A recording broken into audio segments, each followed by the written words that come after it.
পরে আমানে জ্ঞান ফেরার পরে নিজেকে আবিষ্কার করে নির্জন এক জায়গাতে অদূরে থাকে তার বাইক। মেয়েটাকে আশেপাশে না দেখে সে সেই অবস্থায় ছুটে আসে ভাইয়ের কাছে। তারপর সবাইকে খুলে বলে তাদের সঙ্গে ঘটে যাওয়া এক এক ঘটনা। সব শুনে আদিত্য টলমলে পায়ে নিজের রুমের দিকে অগ্রসর হয়। সবার ডাক উপেক্ষা করে দরজা আটকে উপর হয়ে শুয়ে পড়ে বিছানায়। তার চোখের কোণা বেয়ে গড়াতে থাকে হৃদয় ভাঙার জল। বুকে শুরু হয় অসহ্য দহন, যে দহনে ঝল ঝলসাতে থাকে ওর বুকের বাপাস। ইস, এত কষ্ট কেন হারানোর ব্যথায়? ধীরে ধীরে বুকটা কেন ছেয়ে যাচ্ছে এক বিশাল শূন্যতায়। কই তার মেধা, কই সে? আর কি আসবে না ওর কাছে? দেখাও কি আর পাবে না? সবার দৃষ্টি এড়িয়ে চঞ্চল পায়ে এসে জড়িয়ে ধরে বলবে না, দেখি দেখি, সারা দিনের এনার্জিটুকুও নিয়ে নিই। দুষ্টুমি করে তাকে সরিয়ে দিলে রাগে নাক ফুলিয়ে পুনরায় জড়িয়ে ধরে বুকে মাথা রেখে বলবে না, এই যে মিস্টার, শুনুন, এই বুকটা শুধু আমার জন্যই তৈরি। এখান থেকে আমি প্রতিনিয়ত শান্তি লুফে নিব। কেউ যেন কখনো এই স্থানটা পাওয়া তো দূরে, স্পর্শ করতেও না পারে। এখানে শুধু আমি আছি আর আমিই থাকবো, বুঝলেন? মেধা যখন চোখ খুলে তাকায় তখন দুপুর। জানালার পর্দা মেলে দেওয়ার আবহাওয়াটা বোঝা যাচ্ছে না, এসি চলছে, এজন্য শীত লাগছে বোধহয়। সে আশেপাশে দৃষ্টি ঘুরাতেই নজর পড়ে উদয়ের ফটো ফ্রেমের দিকে। তার মানে তার মনে পড়ে যায় ঘটে যাওয়া অনাকাঙ্ক্ষিত ঘটনা। হারানোর কষ্টে ভারী হয়ে থাকে বক্ষপাশ, চোখ ফেটে গড়িয়ে পড়ে অশ্রু, বুকেও শুরু হয় নিষ্ঠুর তোলপাড়। অতি প্রিয় মানুষটার মুখটা ভেসে ওঠে চোখের পাতায়। সেই সঙ্গে মুখ থেকে বেরিয়ে আসে একটা অতি প্রিয় শব্দ, আ আ আদিত্য। তখন সুসজ্জিত রুমের দরজা ঠেলে কেউ প্রবেশ করে। শব্দ শুনে তাকিয়ে দেখে উদয়। ওর পরনে কালো টি শার্ট, সঙ্গে কালো ট্রাউজার, কানে ইয়ারফোন গুজে রাখা, হাতে আধ খাওয়া আপেল, মুখে মিটিমিটি হাসি। উদয় জানালার পর্দা সরিয়ে মেধাকে বলল, আমার রাজ্যে তোমাকে সুস্বাগতম, মাই লাভ। এ কথাটা বলতে বলতেই উদয় এগিয়ে মেধাকে এক টানে দাঁড় করিয়ে জানালার পাশে চলে গেল। থাই গ্লাস ভেদ করে দৃষ্টি গেল বাইরের দিকে, মেঘলা আকাশ। তখন উদয় থাই গ্লাস সরাতেই চোখ পড়ল অনেক বড় বড় বিল্ডিং। দেশে আকাশে বাতাসে কেমন অচেনা টান অনুভব করলো মেধা। অদ্ভুত ঠেকলো তার কাছে, মস্তিষ্কও খেলে গেল কিছু প্রশ্ন। তখন তার চঞ্চল দৃষ্টি দেখে উদয় ঝাপটে ধরলো বাহু ডোরে, অতঃপর হাতের বাঁধন শক্ত করে ফিসফিস করে বলল, আমরা আছি তোমার আদিত্যের দরা ছোঁয়ার বাইরে, এই সেই সুদূর আমেরিকা। আদিত্যের ভয়ে এখানে এসেছেন বুঝি? আদিত্যকে বয়, তাও আবার আমি। চোখটা কিন্তু দারুণ। ওর হাসি মেধার সহ্য হলো না। আচমকা উদয়ের গলা ধরে ঝাঁকাতে ঝাঁকাতে বলল, কেন করলেন এমন? কি অপরাধ আমার? কোন অপরাধে আমাকে এত বড় শাস্তি দিলেন? বলুন বলুন বলছি। বেশ করেছি। এই কথা শুনে মেধার রাগ তুঙ্গে। সে আর ভাবনা চিন্তা না করে থাপ্পড় দিতে হাত তুলতেই উদয় তার ধরে ফেলল। মুখে ভাবভঙ্গি মুহূর্তেই পাল্টে গেল তার। মুখে ফুটে উঠেছে চাপা ক্রোধ। হঠাৎ সে মেধার হাত পেছনে মুচড়ে ধরে বাগালে ওষ্ঠ ছুঁয়ে বলল, জান, তুমি যত দুঃসাহস দেখাবে আমি আমার আদরের মাত্রা তত বাড়াবো। বাকিটা তোমার ইচ্ছা। আপনাকে আমি ঘৃণা করি, ছাড়ুন আমায়। আপনার স্পর্শে আমার শরীর গুলিয়ে যাচ্ছে, বমি পাচ্ছে আমার। মজার ব্যাপার কি জানো, নিষিদ্ধ কাজে আমি আকৃষ্ট হই বেশি। কেউ কিছু বারণ করলে আমি সেটাই না করা অবধি শান্তি পাই না। সরি বউ, তোমার এই কথাও রাখতে পারলাম না। আমান আমান, এই আমান, দরজা খুল। হঠাৎ রুমের দরজায় করাঘাত পড়াতে আমানের ঘুম ভেঙে যায়। বার দুয়েক অস্পষ্টভাবে হু হু করে পুনরায় ঘুমে তলিয়ে যায় সে। কিন্তু আবারও শক্ত হাতে বাড়ি পড়ে ওর দরজায়। এবার সে প্রচণ্ড বিরক্ত নিয়ে উঠে বসে, মুখে চ শব্দ করে চোখজোড়া খুলতে চেষ্টা করে। ঘুমে দু চোখ বুঝে আসছে। দরজাটা খুলে দেখাটা তার জন্য দায়ী হয়ে পড়েছে। অসহ্য ব্যথায় শান্তি পাচ্ছে না এক দণ্ড। শরীর যেন অবশ হয়ে যাচ্ছিল। নড়চড়ে বসতে পারছিল না ঠিক মতো। এজন্য ব্যথার সঙ্গে ঘুমের ওষুধ খেয়েছিল, আর ওষুধের প্রভাবে এখন ঘুমিয়ে চোখ খুলে তাকাতে পারছে না। মাথাটাও ধরেছে, মোটেও ইচ্ছে করছে না কে ডাকছে, কেন ডাকছে, উঠে গিয়ে তা দেখতে। তখন উক্ত ডাক পুনরায় তার কানে পৌঁছালো। দুমদুম করাঘাতও চলছে তখনও। না, আর বসে থাকাটা ঠিক হবে না।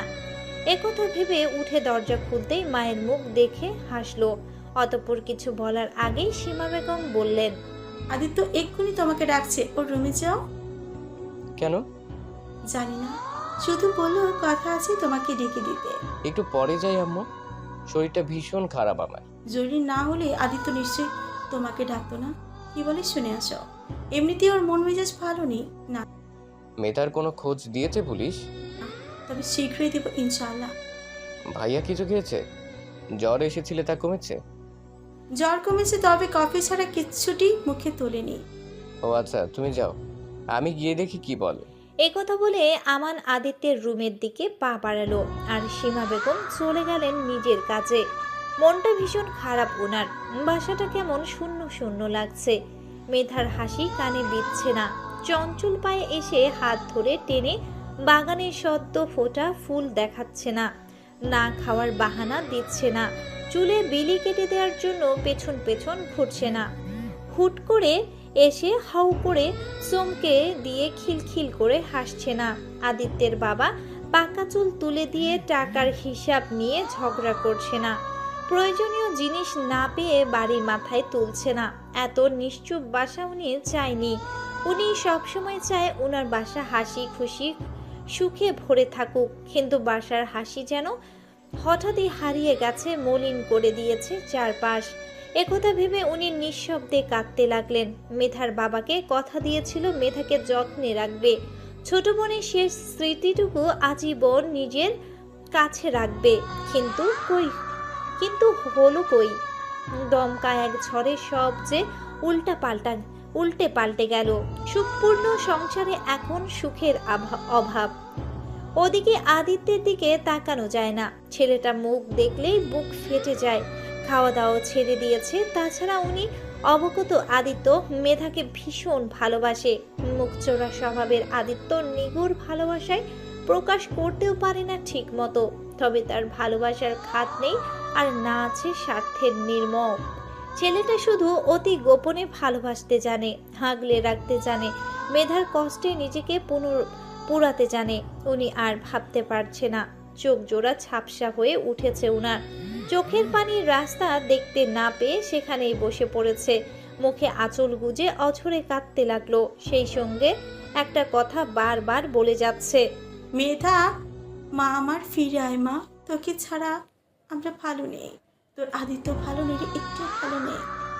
একথা ভেবে সেখানেই বসে অশ্রু বিসর্জন দিতে থাকলেন।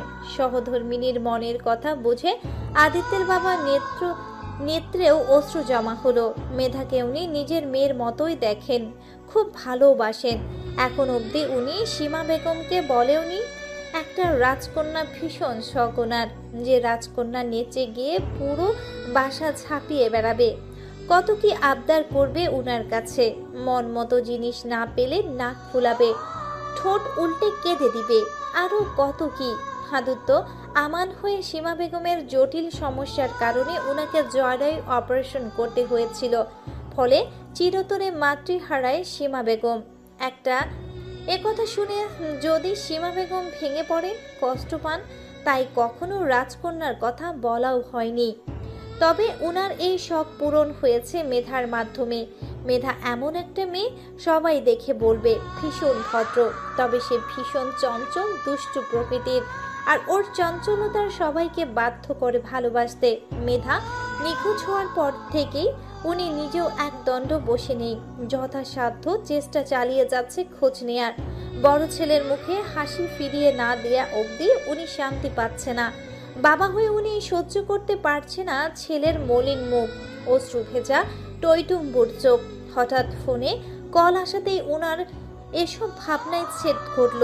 চোখ মুছে গলা পরিষ্কার করে উনি কথা বলতে বলতে দ্রুত প্রস্থান করলো। আদিত্য সদ্য গোসল সেরে রুমে এসেছে। হাতে থাকা ভেজা তোয়ালে দিয়ে মাথা মুছছে। ওর মুখভঙ্গি অত্যন্ত স্বাভাবিক। তখন দরজায় নক পড়াতে ভেতরে প্রবেশের অনুমতি দিল। সে অবগত আমান এসেছে। তখন আমান খুঁড়িয়ে হেঁটে রুমে প্রবেশ করলো। আদিত্য তাকে বসতে বলে নিজে গিয়ে কফি করে আনলো। ততক্ষণে আমান বসে গেম খেলায় মনোযোগী হলো। একটু পরে ধোয়া ওঠা কফির মগ নিয়ে আদিত্য ফিরে এলো। একটা মগ আদিত্য নিজে নিয়ে অন্যটা এগিয়ে দিল আমানের হাতে। তারপর আমানের মুখোমুখি বসে কফিতে চুমুক দিল। Black coffee. ওর দেখে আমানও সিপ নিতে মুখে কুচকে চুপ করে বসে রইল, কারণ ব্ল্যাক কফি তার ভীষণ অপছন্দ। কিন্তু আদিত্য স্বাভাবিকভাবে পান করতে থাকে, কারণ সে সর্বদা ব্ল্যাক কফি পান করে। আমার মগটা সেন্টার টেবিলে রেখে ভাইয়ের মুখের দিকে তাকিয়ে আছে। বোঝার চেষ্টা করছে আদিত্যর মতিগতি, কিন্তু কিছুই বুঝলো না। এছাড়া কেন জানি সাহসও পাচ্ছে না কিছু জিজ্ঞাসা করতে। এভাবে বেশ কিছুক্ষণ অতিবাহিত হওয়ার পর আমান কিছু বলার আগেই আদিত্য বলল, এখন একটা কাজ করতে বলবো, করবি? বলো। একটা কারণে তোকে আমি দুটো অপশন দিব, আর এই দুটোর মধ্যে তুই একটা অপশন বেছে নিবি। কি কারণ ভাইয়া? অপশনগুলো বলি, তাহলে বুঝে যাবে। আচ্ছা বলো। প্রথম অপশন, এখন তোর সামনে আমি বিষ খাবো, সেটা তুই বসে বসে দেখবি, না কাউকে রাখতে পারবি আর না আমাকে বাধা দিতে পারবি। আর দ্বিতীয় অপশন, মেধার খোঁজ দিবি। একথা শুনে আমান হতবাক হয়ে তাকিয়ে রইল। মানে কি এটা কোনো কথা? এর একটাও সে এখন করতে পারবে না। তার হতভম্ব মুখ দেখে আদিত্য হাসলো, তারপর বলল, বল কোন অপশনটা নিবি? একটাও না। কেন, আর অপশন লাগবে? হুম। ওকে, তাহলে গুনে গুনে 10 মিনিট সময় দিলাম তোকে। এই 10 মিনিটের মধ্যে আমাকে যা মিথ্যে বলেছিস সবটা সুন্দর করে সত্য দিয়ে উপস্থাপন করবি, নয়তো কি হবে এই 10 মিনিট পরে তা তুই বুঝবি। কি বলছো ভাইয়া? কোনো মিথ্যে কথা বলছো? আর আমি তোমাকে মিথ্যে কেন বলবো? আমার অবস্থা দেখেও তোমার বিশ্বাস হচ্ছে না? তাছাড়া এমন পরিস্থিতিতে কেউ মজা করে? সত্যি বলছি, আমি তোমাকে মিথ্যে বলিনি। আদিত্য আর একটুও শব্দ করল না। ইশারায় ঘড়ি দেখিয়ে কফিতে চুমুক দিল। মাথার উপর দ্রুত গতিতে চলা সিলিং ফ্যানের বাতাসেও আমান ঘামছে। সে মিথ্যা বলেনি একথা বলে যেতে উদ্যত হতেই হাতে টান পড়ল। আদিত্য চট করে উঠে দরজা আটকে হকি স্টিক হাতে তুলে নিল। আমানের এবার চোখ দুটো কোটর থেকে বেরিয়ে আসার উপক্রম। সে দুপা পিছিয়ে বারবার বলতে লাগলো, সত্যি বলছি, আমি কিচ্ছু জানি না। সত্যিই জানি না। সত্যি জানিস না? না। তাহলে তোর মুখ বাদে শরীরের আর কোথাও আঘাতের চিহ্ন নেই কেন? মেরে সেন্সারে ফেলেছিল না তোকে? আচ্ছা, যে মেরেছে তার শরীরের শক্তি নেই নাকি? নাকি তুই বিখ্যাত জাদুকর, যে জাদুর বলে আঘাতের চিহ্ন রাতারাতি মুছে ফেলেছিস, এমন কিছু? যা, এটা না হয় বাদ দিলাম। তোর নিখোঁজ থাকাকালীন তোর ফোনটা আমাদের পূর্বের বাসার লোকেশন কেন? তাও 8 ঘন্টা। মেধাকে আটকে তোকে নিশ্চয়ই বাসায় বিশ্রাম করতে পাঠিয়েছিল না? নাকি তুই অদৃশ্য হয়ে সেখান থেকে ঘুরে এসেছিলে? ফোন হারায়নি এটাও শিওর, কারণ ফোন বর্তমানে তোর কাছে রয়েছে। একটু আগে ফোনে গেমও খেলেছিস। আর কিডন্যাপারের নামটা কি জানো বলছিলে? ও হ্যাঁ, উদয়। তাকে কিভাবে চিনিস তুই? ও, বাবা মায়ের থেকে উদয় নাম শুনেছিলে না? আর সেখান থেকে যা, এসব কিছু বাদ দিলাম। এবার বল, বেধড়ক মার খেয়ে আত্মারা হয়ে বাইক চালিয়ে বাসে আসলে কিভাবে? না মানে ভাইয়া। বল, আমি শুনতে চাচ্ছি। আর শুনবো বলেই ডেকেছে। মনের জোরে। তো মনের জোরে তখন আমাকে কল করিসনি কেন? বল কেন? ফোনে চার্জ ছিল না। একথা বলে আমান পেছনে সরতে লাগলো। রাগে আদিত্যের মুখ থমথম করছে। সমস্ত রাগ যে তার ফুটে উঠেছে। একের পর এক মিথ্যা বলেই যাচ্ছে। এর মনে ভয় ডর কিচ্ছু নেই। একবারও ভাবছে না এখন ওর কি হবে, কি জবাবই বা দিবে সে সব জারুজুরি শেষ।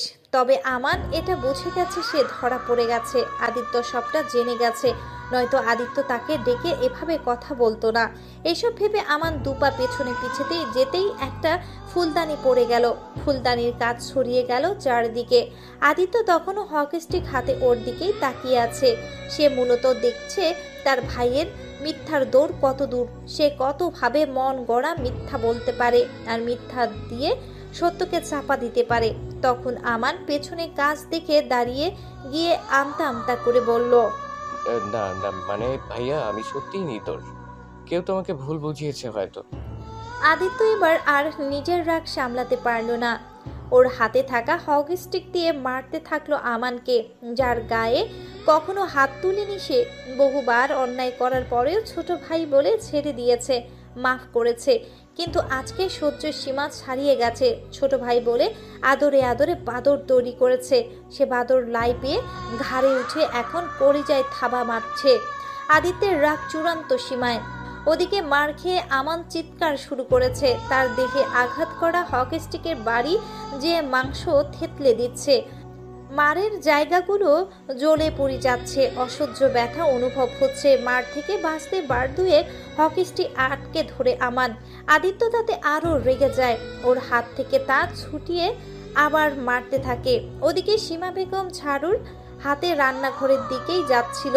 রান্নাঘরে তাকে গুছাতে গিয়ে চিনির বয়ামে পড়ে চিনি ছড়িয়ে ছিটিয়ে একাকার অবস্থা। এ বয়াম খুলে রেখেছে মেধা, কারণ এই বাসাতে একমাত্র সেই কোনো কিছু ছাড়া চিনি খায়। মুখ ভর্তি চিনি নিয়ে টিভি দেখে। ঘর গোছানো, চুল বাঁধা, বই পড়া তার অভ্যাস। মেধার কথা মনে হতেই ওনার মনটা খারাপ হয়ে গেল। দীর্ঘশ্বাস বেরিয়ে এলো। তারপর উনি রান্নাঘরের দিকে চলে গেলেন। যতটুকু সম্ভব চিনি তুলে ঝাড়ু দেওয়ার জন্য উদ্যত হতেই শুনতে পেল আমানের চিৎকার। প্রথমে খেয়াল করেনি, কারণ আমান মাঝে মাঝে গলা ফাটিয়ে গান গায়।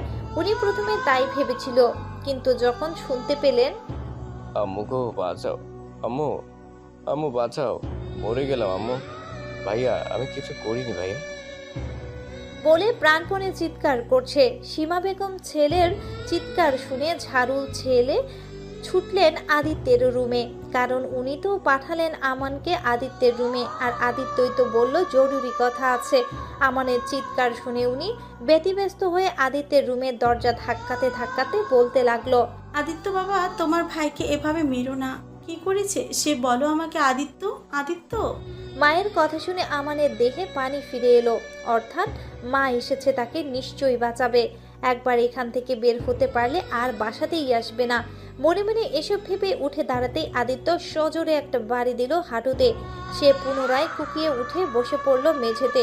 বাম হাতের তালুতে বিঁধল ভাঙা কাজ, গলগল করে রক্ত ছড়তে থাকলো তালুর বেয়ে। তখনও সীমা বেগম দরজা ধাক্কিয়েই যাচ্ছে। তখন আমান কেঁদে চিৎকার করে বলতে লাগলো, ভাইয়া আমাকে মেরে ফেললো আম্মু, বাঁচাও আমাকে, আমি কিচ্ছু করিনি, আমি এ ব্যাপারে কিছু জানি না, তুমি বোঝাও ভাইয়াকে, ভাইয়া শুধু শুধু আমাকে ভুল বুঝছে।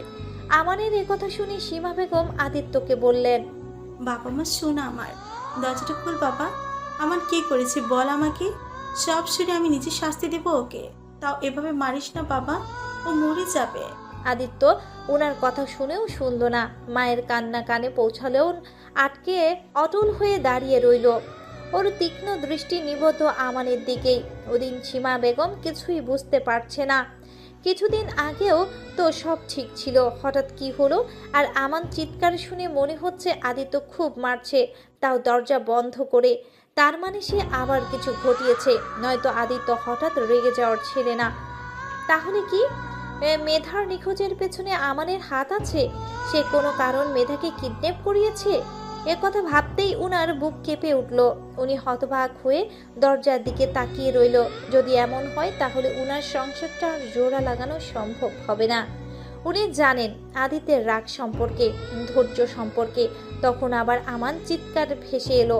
আদিত্য ওর পায়ে গিরা বরাবর দুঘা বসিয়ে দিয়েছে। সঙ্গে সঙ্গে আমান চিৎকার করে উঠে আদিত্যের দুপা জড়িয়ে ধরে বলতে লাগলো, আর বেরো না ভাইয়া, প্লিজ বেরো না, মরে যাব আমি, আর করব না, এবারের মতো মাফ করে দাও, এমন ভুল আর জীবনেও করব না।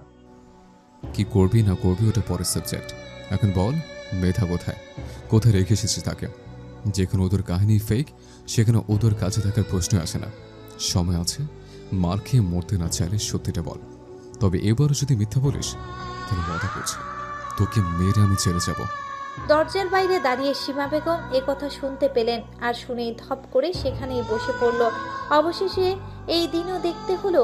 ছোট ভাই হয়ে বড় ভাইয়ের সঙ্গে এমন করতে তার বিবেকে বাঁধল না? এত অধপতন! মেধা তার বোন, কিভাবে পারলো এহেন নিকৃষ্ট কাজ করতে? একবারও কি স্মরণ হয়নি নিজের মায়ের মুখটা? একটুও মনে হয়নি মা জানলে কষ্ট হবে? এ কেমন সন্তান পেটে ধরেছে উনি? ছোট থেকে এই অবধি কত জ্বালায়নি। প্রতিনিয়ত আমান ওনাদের কষ্ট দেয়, আঘাত করে, কাঁদায়। উনি ভেবেছিল আমান বদলে গেছে, নিজের ভুল বুঝতে পেরেছে, কিন্তু না, এ ছেলে শুধরানোর নয়। এ কথা ভেবে উনি উঠে দাঁড়িয়ে আঁচলে মুখ মুছতে মুছতে প্রস্থান করলেন। ওদিকে এত মার খেয়েও আমান মুখ খুললে না। সে মার খাচ্ছে, গলা ফাটিয়ে চেঁচিয়ে থমকে যাচ্ছে। ওর জেদ সত্যি, সে বলবে না, কারণ বললেও বিপদ আর না বললেও বিপদ। আদিত্যর ধৈর্য কুলালো না। সত্যি বলতে এতক্ষণ ওর বুকে কাঁপছিল ছোট ভাইয়ের চিৎকার শুনে, ব্যথা পেতে দেখে। হাতটাও থপথপ করে কাঁপছিল। যে হাতে ভাইয়ের আদর যত্নে বড় করেছে সেই হাতে আঘাত করছে। কিন্তু আমার এসবের যোগ্যই নয়। সে এসবের মূল্য কখনোই দেয়নি, দিবেও না। সে সারা জীবন স্বার্থপর ছিল, আছে আর তাই থাকবে। কিন্তু সত্যি ওকে জানতেই হবে, না হলে মেধাকে উদ্ধার করতে পারবে না। ওর প্রাণ পাখিটা কোথায় আছে, কেমন আছে, কে জানে। হঠাৎ ওর মনে হলো মেধাকে কোনো রকম কষ্ট দেয়নি তো পাষাণ আমান। খারাপ কিছু ঘটেনি মেধার সঙ্গে। ওকে না দেখতে পেয়ে কষ্ট পাচ্ছে নিশ্চয়ই। বারবার হয়তো ডাকছে ওর নাম ধরে। একথা ভেবে আদিত্যের রাগ পুনরায় চওড়া হলো। সে আর না ভেবে মারতে থাকলো আমানকে। একের পর এক মার খেয়ে লুটিয়ে পড়লো মেঝেতে। হকি স্টিক ধরতে গেলে আদিত্য লাথি দিয়ে সরিয়ে দিল আমানের হাত। শুনল না আমানের আকুতি মিনতি, তার হৃদয় স্পর্শ করল না ছোট ভাইয়ের ছটফটানি। এ পর্যায়ে আমান যখন দেখলো আর আদিত্যকে থামানো সম্ভব নয়, তখন সে বলতে লাগলো, বলছি ভাইয়া, সব বলছি, সব সত্যি বলবো, প্রমিস। তখন আদিত্য মার থামিয়ে হাঁপাতে হাঁপাতে বলল, তোকে মেরে আমার স্বাদ মেটেনি। তুই বলা থামালি মার শুরু।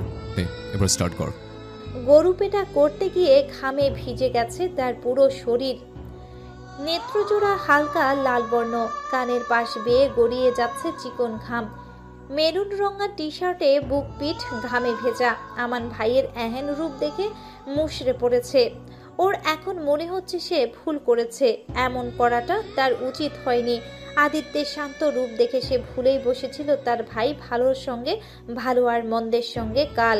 সত্যি বলছে না দেখে আদিত্য আরেকটা বাড়ি বসানোর আগেই আমান ব্যথায় কুকাতে কুকাতে বলল, মেধার বিয়েতে কিছু হয়নি, তাকে কিডন্যাপও করা হয়নি। তাকে ভুলিয়ে ভালিয়ে আমার এক বন্ধুর বাসায় আটকে রেখে এসেছিলাম। ঘন্টা দুয়ের পরে থাকতেই চাচ্ছিল না, তাই অজ্ঞান করে ফেলে রেখেছিলাম। প্রায় 4 ঘন্টা অজ্ঞান থাকার পর জ্ঞান ফিরে তোমার নাম ধরে কাঁদছিল, বাসায় আসতে চাচ্ছিল।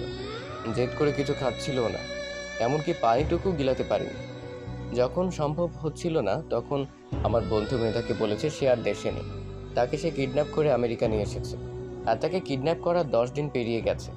16 তলা ফ্ল্যাটে থাকায় জানালা দিয়ে সে আকাশ দেখেছে। অচেনা জায়গা, সবকিছু অচেনা দেখে সে তাই বিশ্বাস করেছে। সে এতটাই শকে ছিল, ভুল করেও একটাবার নিচে তাকে আশপাশ দেখেনি, ভাবেওনি। তখন থেকে মেধা নিশ্চুপ হয়ে গেছে। এখন অব্দি মুখও খুলেনি, খায়ওনি, অঝরে কেঁদেই যাচ্ছে। আর উদয় টুডয় আসলে কেউ নেই। এসব মিথ্যে, সব মিথ্যে সব। কেন করলি এমন? জানতি না ওই মেয়েটার মাঝে আমার ভালো থাকা, ও আমার হাসির কারণ, সুখের সম্ভাষণ? কি বল, জানতি না? ওর জন্য আমার স্বপ্নের ডিফেন্সের জব ছেড়ে এসেছে শুধুমাত্র একটু ভালো রাখতে। প্রতিনিয়ত কত কিছু করে যাচ্ছে। পাড়ার মোড়ের পকেটের ওকে দেখে শীষ দিয়েছিল, তাই বলে ওদের মেরে 4 ঘন্টা জেলেও থেকেছে। কোটি কোটি টাকা লস গেলেও বাইরের দেশে যায় না। শুধু মনে হয় আমি না থাকলে ওর ক্ষতি হয়ে যাবে, হারিয়ে যাবে আমার থেকে। ওর মুখে হাসি ফুটাতে কারণে অকারণে সবসময় ওর আবদারগুলো পূরণ করার চেষ্টা করে। যত ব্যস্ততার মাঝেও যখন বলে এখন আমার সঙ্গে কথা বলুন, আমার মন চাচ্ছে আপনার সঙ্গে কথা বলতে, তখন জরুরি মিটিং ক্যান্সেল করে হলে তার আবদার পূরণ করি। মাঝরাতে যখন বলে আপনাকে আমার বর বেশি দেখতে ভীষণ ইচ্ছে করছে, বর সেজে দেখান আমায়, না শুনবো না। যদি মরে টরে যায় তখন কিন্তু আফসোস থেকে যাবে। ওর মরার কথা শুনে আমার অন্তরাত্মা কেঁপে ওঠে। ওকে ধমকে থামিয়ে মাঝরাতে দুজন গিয়ে শপিং করে আনি। সে আমাকে বড় বেশি 2 চোখ ভরে দেখে, তারপর ঘুমাতে চাই। এমন আরো অনেক আবদার রাখি আল্লাহর প্রত্যেকটা দিন। আর তুই আমার সেই প্রাণ ভুবনাকে আমার থেকে দূরে সরানোর চেষ্টা করেছিস।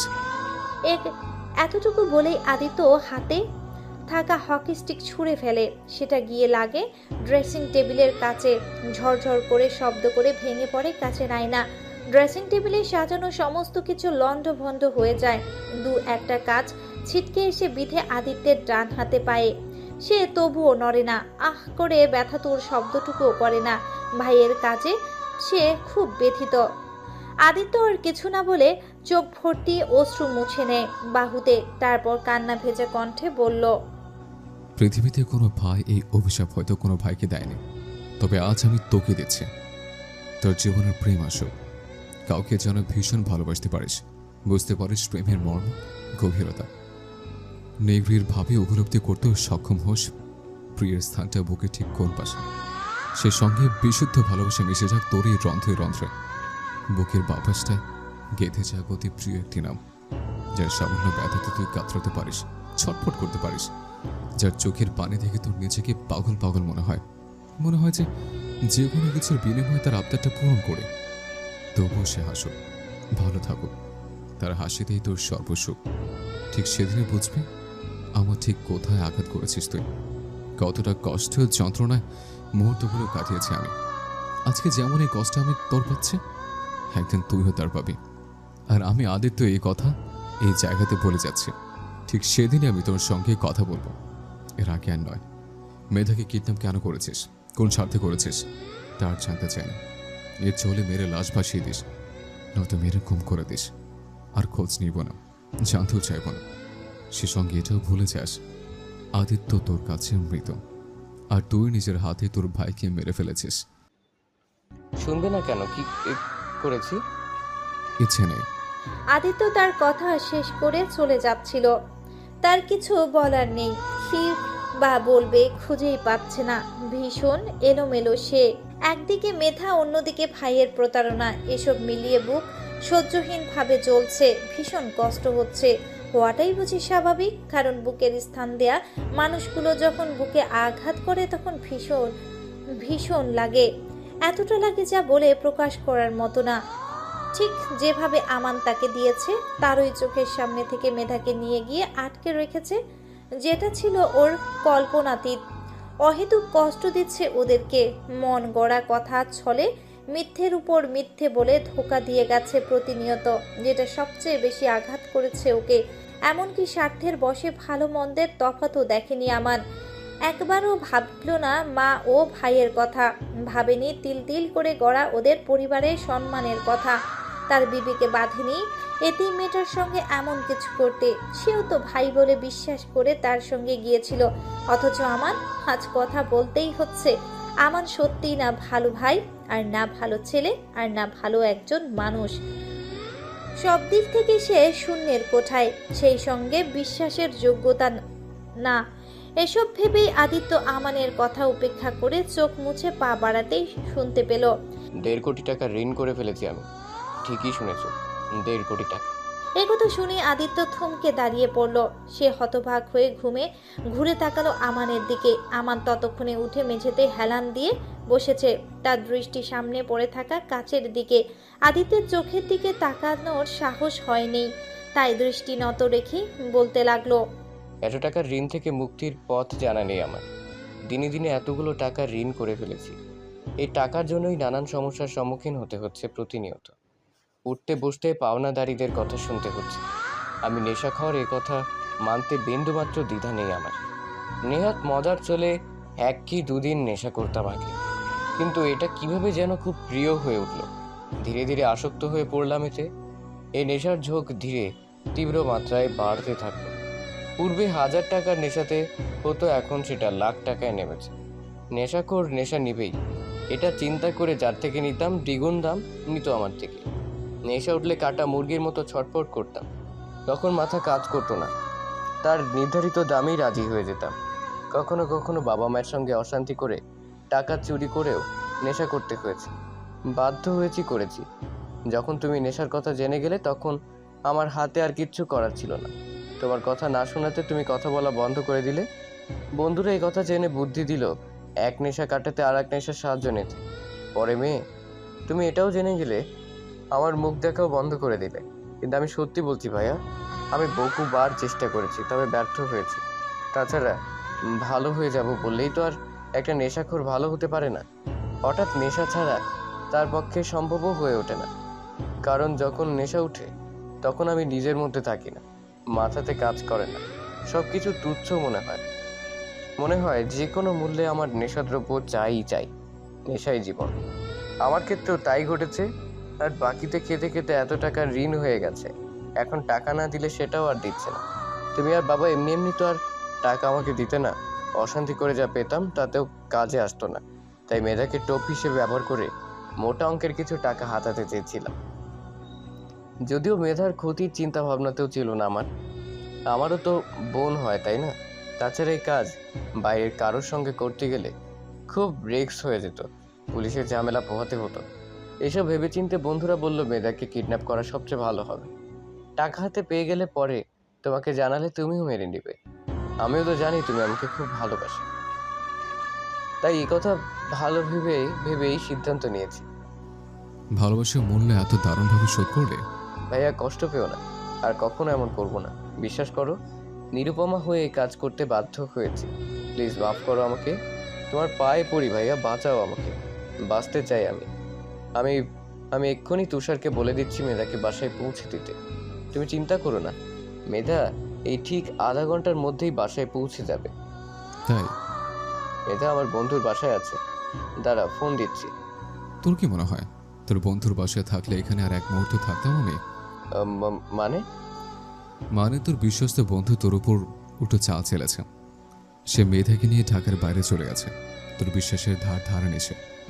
এত কথা জানি না, শুধু জানি যদি আমার মেধার শরীরের সামান্য একটু আঁচড় লাগে তোদের কাউকে আস্ত রাখবো না, আমি কাউকেই না। ভাইয়া তোমার কোথাও ভুল হচ্ছে।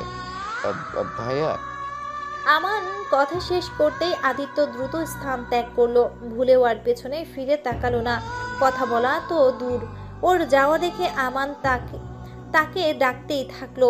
তবে আদিত্য পিছে ফিরেও তাকালো না। সীমা বেগম থম মেরে ড্রয়িং রুমে বসেছিল। উনি সব সত্য আদিত্যের মুখে শুনতে চান। কি হয়েছে সব জানা জরুরি।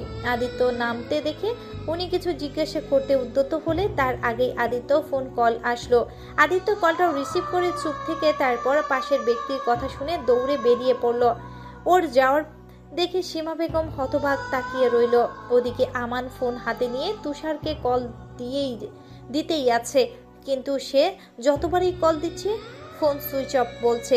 তার মানে আদিত্য যা বলছে সব সত্যি। তবে তুষার মেধাকে নিয়ে আমান আর ভাবতে পারল না। সে ধপ করে মেঝেতে বসে পড়ল। এখন তার নিজের প্রতি নিজেরই ঘৃণা হচ্ছে। তুষার এমনিতেই মেয়েবাদ ছেলে, যদি মেধার ক্ষতি করে ফেলে এ কথা ভেবে আমানের মাথাটা ভনভন করে ঘুরতে লাগলো।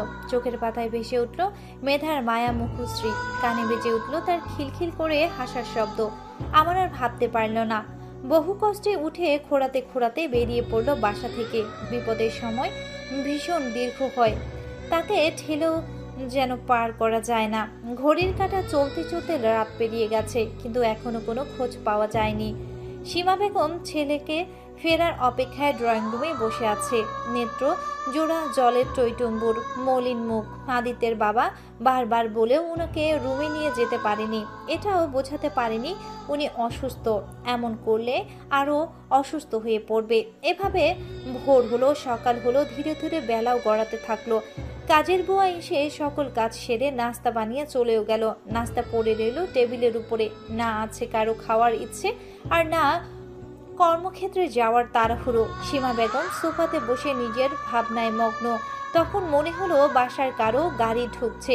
উনি চটজলদি উঠে দ্রুত দরজায় কাছে দাঁড়াতেই কেউ হামলে পড়ল উনার বুকের উপর। মেধাকে দেখে উনি হাউমাউ করে কেঁদে উঠলেন। খুব শক্ত করে বুকে জড়িয়ে ধরে পরক্ষণে মেধার মুখে একের পর এক দিতে থাকলেন স্নেহের পরশ।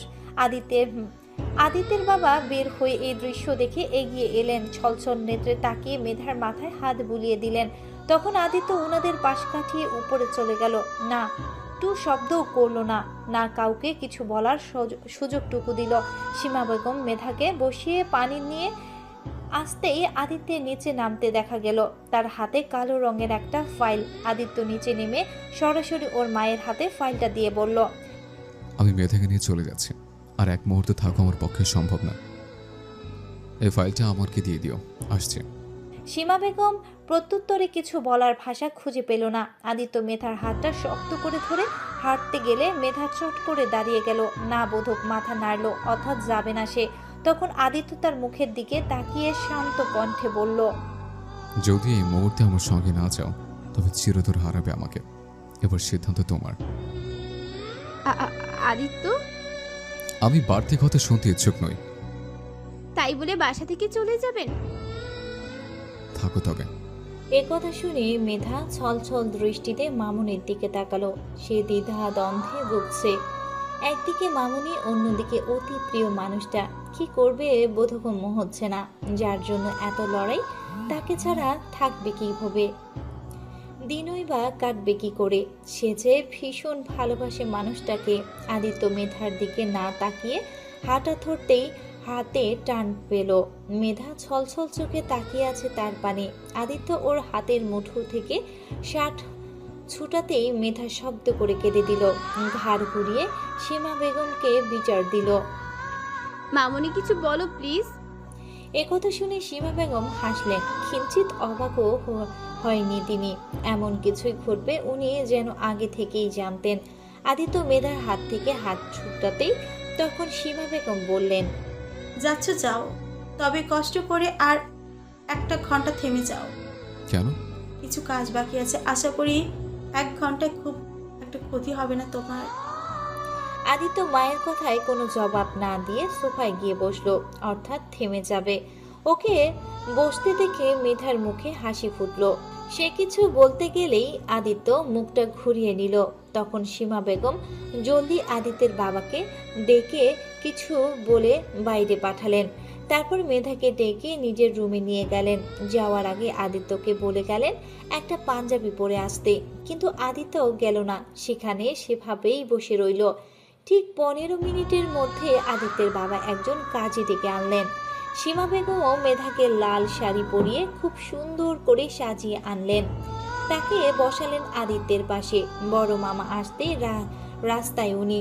আদিত্য মায়ের উদ্দেশ্যে বুঝে এবারও কিছু বলল না, বরং কাজী যখন যা যা বললেন সেসব করলো সে। এর খানিকক্ষণ পরে বড় মামি মামা উপস্থিত হলেন।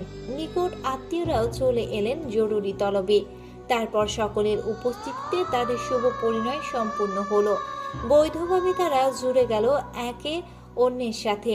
মেধা নীরবে অশ্রু বিসর্জন দিয়ে ওর চিরসখা হিসেবে গ্রহণ করলো প্রিয় মানুষটাকে। এসব করতে করতে প্রায় 1 ঘন্টা ঘনিয়ে এলো। 1 ঘন্টা হাতে যখন আর 10 মিনিট বাকি, তখন আদিত্য সীমা বেগমের মুখোমুখি দাঁড়িয়ে বলল, আমার ফ্ল্যাট উঠছে আপাতত। আগামীকাল এসে নতুন সংসার গুছিয়ে দিয়েছ, বাসা আলাদা হচ্ছে। তবে আমি কিংবা মেধা কেউ পর হয়ে যাচ্ছে না। সর্বদা সর্বক্ষণ আমরা রইব তোমাদের পাশে। আর কেন চলে যাচ্ছি অজানা নেই তোমার, তাই মন খারাপের কিছুই নেই। খুব ভালো থেকো তোমরা, সাবধানে থেকো। চলো মেধা। একথা বলে আদিত্য এক কাপড়ে মেধার হাত ধরে বেরিয়ে গেল। মেধা ঘাড় ঘুরিয়ে ছলছল চোখে তাকিয়ে আছে সীমা বেগমের দিকে। উনিও স্থির হয়ে ওদের চলে যাওয়া দেখছে। আদিত্য মেধাকে তার গাড়িতে বসিয়ে নিজের বসলো ড্রাইভিং সিটে। মেধা বিনা বাক্যে গাড়িতে বসে জানালার মাথা ঠেকিয়ে অঝরে কাঁদতে লাগলো। এমন তো হওয়ার কথা ছিল না। বাবা মাকে হারিয়ে আরেকটা পরিবার পেয়েছিল, সকলের সঙ্গে থাকতে চেয়েছিল মিলেমিশে। সেই সঙ্গে চেয়েছিল খুব সাধারণ একটা জীবন, যেখানে চাওয়া পাওয়ার হিসাব নেই, একা হওয়ার ভয় নেই, থাকবে এক টুকরো সুখ। অথচ হচ্ছে তার বিপরীত। বর্তমান পরিস্থিতি অনুযায়ী ওর জীবন এতটা জটিল হয়ে গেছে যেটা সমাধান হাতের বাইরে। এই যেমন সেদিন আমানের সঙ্গে গিয়ে যেই বিপদে পড়েছিল, সে ভেবেছিল আর কখনো আদিত্যর দেখা পাবে না, সে আর বলতেও পারবে না। ভালোবাসি আদিত্য, আমি ভীষণ ভালোবাসি তোমায়। কাঁদতে কাঁদতে তার হঠাৎই সেদিনের কথা মনে পড়ে গেল। সে ভাবতে লাগলো সেই ঘটনার কথা। মেধা যখন চোখ খুলে তাকায় তখন দুপুর। জানালার পর্দা মিলে দেওয়ায় আবহাওয়াটা বোঝা যাচ্ছে না, এসি চলছে, এজন্য শীত লাগছে বোধহয়। সে আশেপাশে দৃষ্টি ঘোরাতেই নজর পড়ে উদয়ের ফটো ফ্রেমের দিকে। তার মনে পড়ে যায় ঘটে যাওয়া অনাকাঙ্ক্ষিত ঘটনা। হারানোর কষ্টে ভারী হয়ে থাকে বক্ষপাশ, চোখ ফেটে গড়িয়ে পড়ে অশ্রু, বুকেও শুরু হয় নিষ্ঠুর তোলপাড়। অতি প্রিয় মানুষটার মুখটা ভেসে ওঠে চোখের পাতায়। সেই সঙ্গে মুখ থেকে বেরিয়ে আসে একটা অতি প্রিয় শব্দ, আদিত্য। যখন সুসজ্জিত রুমের দরজা ঠেলে কেউ প্রবেশ করে, শব্দ শুনে তাকিয়ে দেখে উদয়। ওর পরনে কালো টি শার্ট, সঙ্গে কালো ট্রাউজার, কানে ইয়ারফোন গুজে রাখা, হাতে আধা খাওয়া আপেল, মুখ মিটিমিটি হাসি। উদয় জানালার পর্দা সরিয়ে মেধাকে বলল, আমার রাজ্যে তোমাকে সুস্বাগত মাইনা। একথা বলতেই বলতেই উদয় এগিয়ে মেধাকে একটানে দাঁড় করিয়ে জানালার পাশে চলে গেল।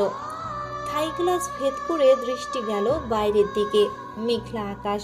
তখন উদয় থাই গ্লাস সরাতেই চোখ পড়ল অনেক বড় বড় বিল্ডিং। দেশের আকাশ বাতাসে কেমন অচেনা টান অনুভব করলো মেধা। অদ্ভুত ঠেকলো তার কাছে, মস্তিষ্কও খেলে গেল কিছু প্রশ্ন। তখন তার চঞ্চল দৃষ্টি দেখে উদয় ঝাপটে ধরল বাহু ডোরে, অতঃপর হাতের বাঁধন শক্ত করে ফিস ফিস করে বলল, আমরা আছি তোমার আদিত্যের ধরার ছোঁয়ারও বাইরে, এই সেই সুদূর আমেরিকা। আদিত্যের ভয়ে এখানে এসেছেন বুঝি? আদিত্যকে ভয়, তাও আবার আমি? জোকসটা কিন্তু দারুণ। ওর হাসি মেধার সহ্য হলো না। আচমকা উদয়ের কলার ধরে ঝাঁকাতে ঝাঁকাতে বলল, কেন করলেন এমন? কি অপরাধ আমার? কোন অপরাধে আমাকে এত বড় শাস্তি দিলেন? বলুন বলুন বলছি। এ কথা শুনে মেধার রাগ তুঙ্গে। সে আর ভাবলো না, চিন্তা না করে থাপ্পড় দিয়ে হাত তুলতেই উদয় তা ধরে ফেলল। মুখের ভাব ভঙ্গি মুহূর্তে পাল্টে গেছে তার, মুখে ফুটে উঠেছে চাপা ক্রোধ। হঠাৎ সে মেধার হাত পেছনে মুচড়ে ধরে বা গালে ওষ্ঠ ছুঁয়ে বলল, জান, তুমি যত দুঃসাহস দেখাবে আমি আমার আদরের মাত্রা তত বাড়াবো, বাকিটা তোমার ইচ্ছে। আপনাকে আমি ঘৃণা করি, ছাড়ুন আমায়।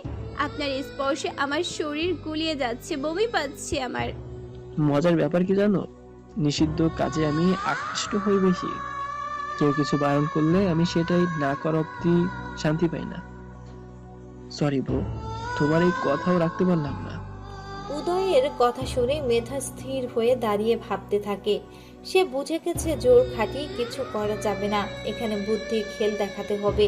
ওকে নিশ্চুপ হয়ে তাকিয়ে থাকতে দেখে উদয় ভাবে মেধা তার সব কথা বিশ্বাস করেছে, তাই হিরো সাজতে আরো অনেক কথা বলে মেধাকে। তবে মেধা কিন্তু তখনও জানতো না উদয়ের পরিচয়ে তুষার।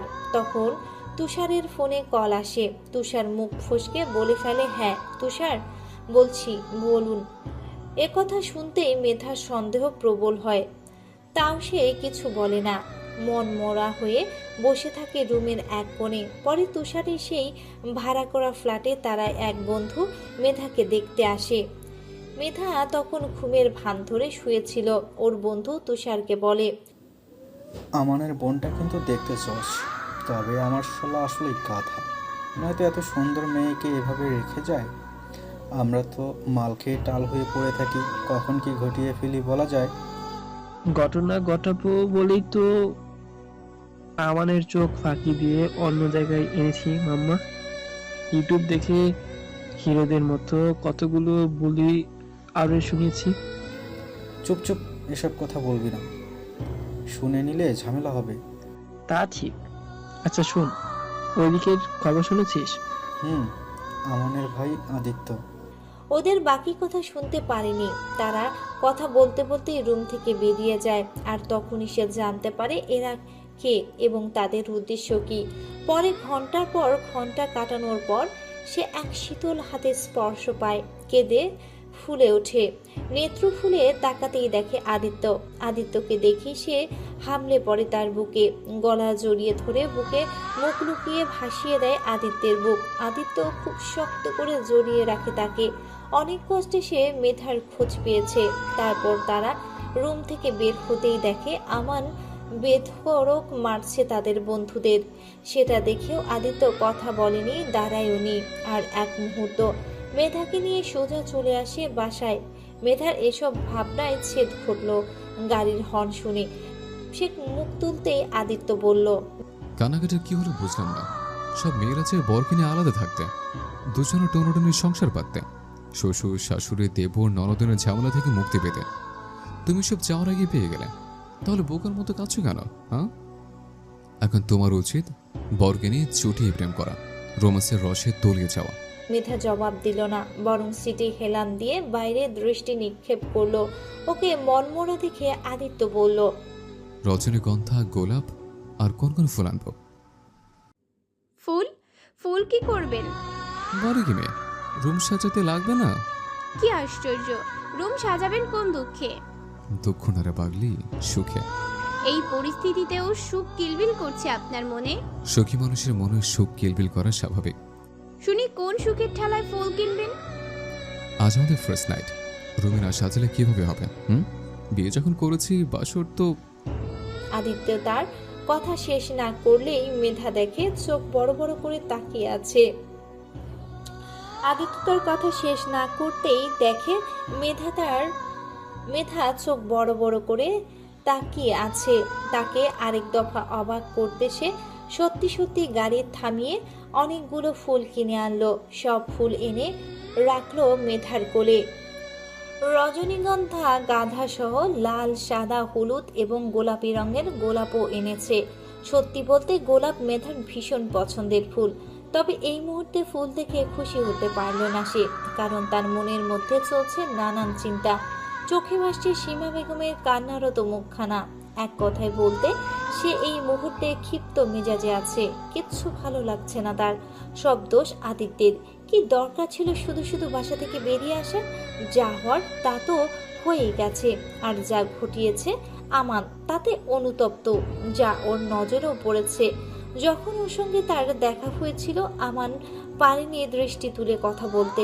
অপরাধীর ন্যায় নত মস্তিষ্কে শুধু এইটুকুই উচ্চারণ করেছে, সরি বনু। জোর চোখ মানুষের মনের আয়না, মনের আভাস চোখ দেয়। আর আমানের চোখ বলে দিচ্ছিল সে প্রচণ্ড আফসোসে পড়ছে, অপরাধ ভুগছে। এখন সবাই যদি তার দিকে আঙ্গুল তুলে তবে কি হবে? তাকে তো নিজেকেই শুধরে নেওয়ার সুযোগ দেওয়া উচিত, বোঝানো উচিত ভালো মন্দের তোফাত। কিন্তু না, আদিত্য সেটা না করে করলো এর বিপরীত কাজ। এভাবে বাসা থেকে বেরিয়ে আসায় আমার না জানি কেমন প্রতিক্রিয়া দেখায়। এখন সে নিজেকে অপরাধীর কাঠগড়ায় দাঁড় করিয়ে একটা কিছু করে বসবে। তখন এই দায়ভার কে নিবে? আদিত্য তার সঙ্গে কথা না বলুক, এক টেবিলে না হয় খেতেও না বসুক, তবুও মানা যেত। তবে তার কারণে বাসা থেকে বেরিয়ে যাওয়া ওর কাছে উচিত মনে হচ্ছে না। কেমন জানি লাগছে, নিজের কাছে নিজেকে খুব ছোট মনে হচ্ছে। তাছাড়া সে কখনো কল্পনা করেনি আলাদা সংসারের কথা। শুধু সুখপূর্ণ একটা পরিবার চেয়েছিল, অথচ তার দুই পরিবারই আজ ছন্ন ছাড়া, সুখ হারা। এসব কথা ভেবে প্রচণ্ড মন খারাপ নিয়ে সে জানালার বাইরে তাকিয়ে রইল।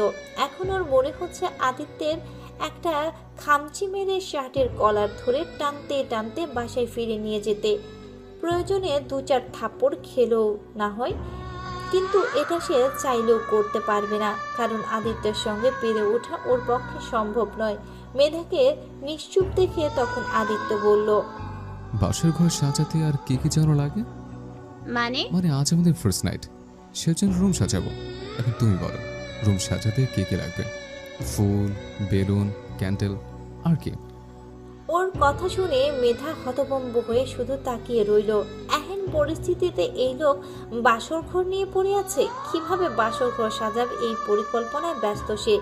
বিয়ে হওয়ার 2 ঘন্টা অতিবাহিত হতে না হতেই বাসরের জন্য মরিয়া হয়ে উঠেছে। এ কি আর আদিত্য, যার মাঝে সামান্য হলেও লজ্জা অবশিষ্ট ছিল? এসব ভেবে হতভাগ দৃষ্টিতে তাকিয়ে রইল। ওর হতভম্ব মুখ দেখে আদিত্য পুনরায় একই কথা জিজ্ঞাসা করলো। জবাবে মেধা অস্বস্তি নিয়ে উচ্চারণ করলো, আদিত্য এই মুহূর্তে থেকে আমার নামের সাথে ভাই ডাক্তার যদি যুক্ত করো, তোকে থাটিয়ে একটা থাপ্পড় মারবো। বিয়ের পর অন্তত ভাই ভাই করা থেকে বেরোতে থাকো। কেন? তোমার মুখে ভাই ডাক শুনতে বিয়ে করে নে নিশ্চয়ই। অনেক দিনের অভ্যাস, সময় লাগবে। এই ব্যাপারে এক বিন্দুও ছাড় দিব না, আর না পাবে সময়। তাহলে কি বলে ডাকবো? আমার নাম ধরে, নয়তো আমার নাম ধরে, নয়তো ভবিষ্যৎ বাচ্চাদের নাম ধার নিয়ে। বাচ্চা? এর মধ্যে বাচ্চা কোথা থেকে এলো? এখন নেই, তবে হতে কতক্ষণ? মেধা আর কথা বাড়ালো না। সে বুঝে গেছে আদিত্য তাকে রাগিয়ে দেওয়ার প্ল্যান করছে। তবে আদিত্যের প্ল্যান সফল সাকসেস হতে দিবে না সে। তাই মুখে কুরু পিঠে বসে রইল আর একটা টু শব্দও করল না। প্রায় আধা ঘন্টা পর তারা আদিত্যের নতুন ফ্ল্যাটে গিয়ে পৌঁছালো। এ ফ্ল্যাট সাজানোর কাজ শেষ হয়েছে গত মাসে, যদিও বা ওর পরিকল্পনা ছিল ভাড়া দিয়ে দেয়ার। সচরাচর যা করে সে, তবে ব্যস্ততার কারণে টুলেট টানানো হয়নি, এজন্যই ফাঁকা ছিল আর মেধাকে নিয়ে উঠতে পারলো। নতুবা তাকেও ফ্ল্যাট ভাড়া করে বউ নিয়ে থাকতে হতো। এই কথা ভেবে সে একবার মেধার দিকে তাকালো। ভাবলেও খুব পাচ্ছে এই পিচ্চিটা তার বউ, যার হাইট তার বুক অব্দি। এক কথা ভেবে মিটিমিটি হেসে সে ফ্ল্যাটের দরজা খুলে মেধাকে প্রবেশ করতে ইশারা করলো। মেধা প্রবেশ করে চারদিকে দৃষ্টি বুলাতে ব্যস্ত। তখন আদিত্য মেইন দরজা আটকে মেধার গালে চট করে চুমু এঁকে বলল, আমাদের ছোট্ট সংসারে তোমাকে সুস্বাগতম বউ। অপরাধ যখন করেছে তখন তাকে মাপ চাইতেই হবে, কারণ সে যা করেছে এটা অপরাধ, ঘোর অপরাধ। আর আদিত্যের রাগ হওয়া স্বাভাবিক। তাকে যে মারতে মারতে মেরেই ফেলেনি এটাও তার ভাগ্য। সে আজই বাসায় ফিরে আদিত্যের পা জড়িয়ে ধরে মাপ চাইবে, প্রয়োজনে আরও 2-4 ঘা খেতে রাজি। তবুও ভাইয়ের সঙ্গে কথা না বলে থাকতে পারবে না সে। এর জন্য যা মূল্য দিতে হয় দিবে। এসব ভাবতে ভাবতে বাইক নিয়ে ফিরছিল আমান। হঠাৎই ফুলের দোকানে নজর পড়ল তার। সাদা ও টকটকে লাল গোলাপ দেখে চট করে মনে পড়ল মেধা রানীর কথা। গোলাপ দেখলে মেধার রাগ গলে জল। একথা ভেবে আমান অনেকগুলো গোলাপ কিনে নিল আর একটু সামনে এগিয়ে 3টে চকলেটের বক্সও নিতে ভুলল না। তারপর সে এক বুক আশা নিয়ে ছুটল বাসার পথে। বাসায় গিয়ে ফুল চকলেট নিয়ে প্রথমেই গেল মেধার রুমে। তাকে রুমে না পেয়ে আদিত্যের রুমে উকি দিল, কিন্তু কই আদিত্য মেধা কাউকেই পেল না সে। অতঃপর ফিরে এলো নিজের রুমে। হাতের জিনিসগুলো ড্রেসিং টেবিলের উপর রেখে গেল ফ্রেশ হতে। আগে ফ্রেশ হয়ে নি, তারপর না হয় আম্মুর কাছে যাবে আদিত্য আর মেধার খোঁজ নিতে। এ কথা ভেবে সে ফ্রেশ হতে গেল সীমা বেগমের কাছে। তখন উনি রান্নাঘরে ছিলেন।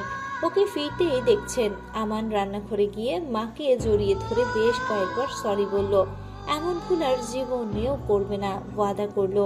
তখন প্রত্যুত্তরে সীমা বেগম বললেন, খেতে বসো। মেধাকে দেখছি না যে, ভাইয়ের সঙ্গে কোথাও গিয়েছে? কখন ফিরবে জানিয়েছে? হয়তো আর ফিরবে না। তারা বাসা থেকে একেবারে চলে গেছে। যাওয়ার আগে তাদের বিয়ে সম্পন্ন করেছে। দুটোই ছেলে আমারই। একজনের দোষে আরেকজনকে তো আর ভাসিয়ে দিতে পারি না। একথা শুনে আমানের মাথা নত করে রইল। তার অশ্রু গড়িয়ে ভাতের সঙ্গে মিশে যাচ্ছে। তার কান্না না শব্দ আছে আর না বর্ণ। সীমা বেগম এক দৃষ্টিতে তাকিয়ে রইলেন আমাদের দিকে। পাশের চেয়ারে নজর পড়তেই নীরবে কেঁদে ফেললেন তিনি। আমানের গলা দিয়েও ভাত নামল না। সে হাত ধুয়ে উঠে চলে গেল। আদিত্য বাসা ছেড়ে চলে যাবে সে ভাবতেও পারেনি। তার ভাই সহজে রাগে না, আর রাগলে পরিণতি খুবই পীড়া দেয়। অর্থাৎ তার রাগ সহজে ভাঙবে না। এখন তার জন্য বাসায় থাকা মুশকিল হয়ে যাবে। এসব ভেবে সে রুমে গিয়ে শব্দ করে কেঁদে ফেলল। মায়ের মুখের দিকেও তাকাতে পারবে না।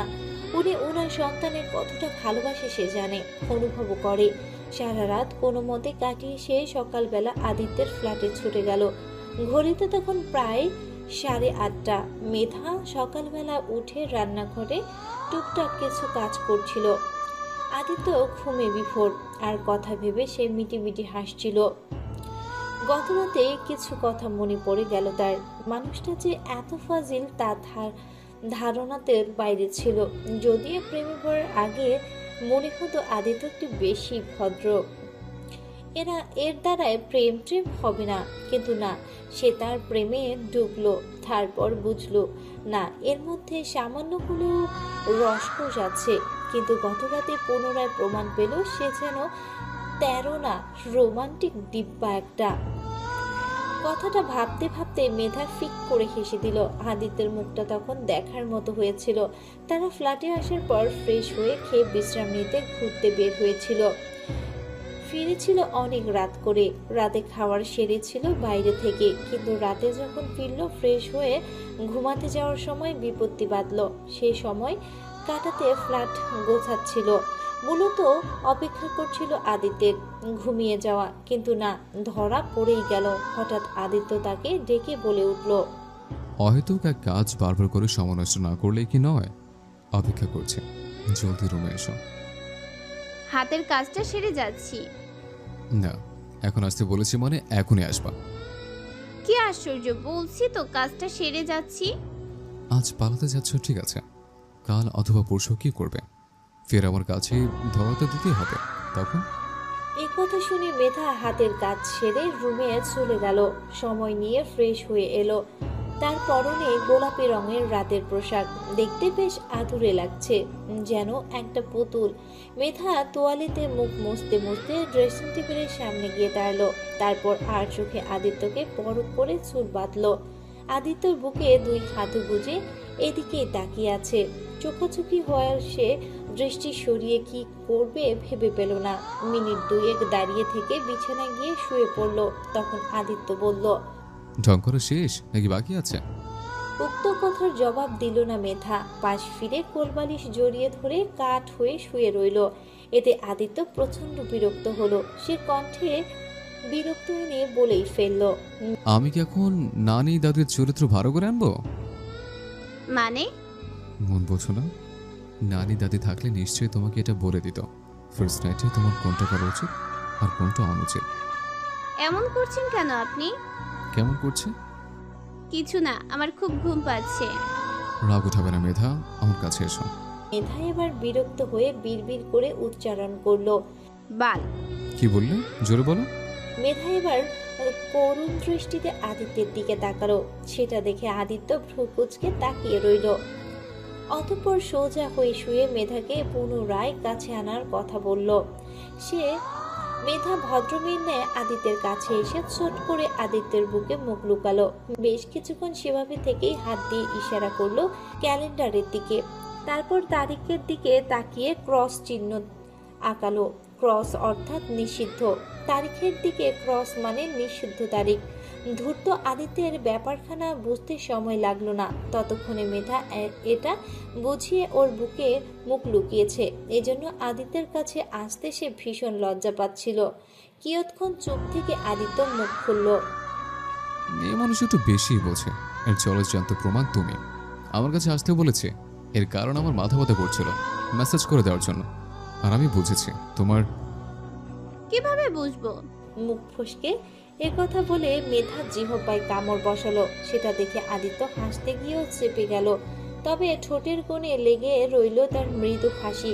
ফ্ল্যাটে আসার ঘন্টা 2 পরেই তারা পুনরায় বাইরে বের হয়েছিল বেশ কিছু প্রয়োজনীয় জিনিস কেনাকাটা করতে। শপিং মলে গিয়ে আদিত্যের ব্যস্ত রেখে সে চট করে গিয়েছিল পাশের ফার্মেসিতে।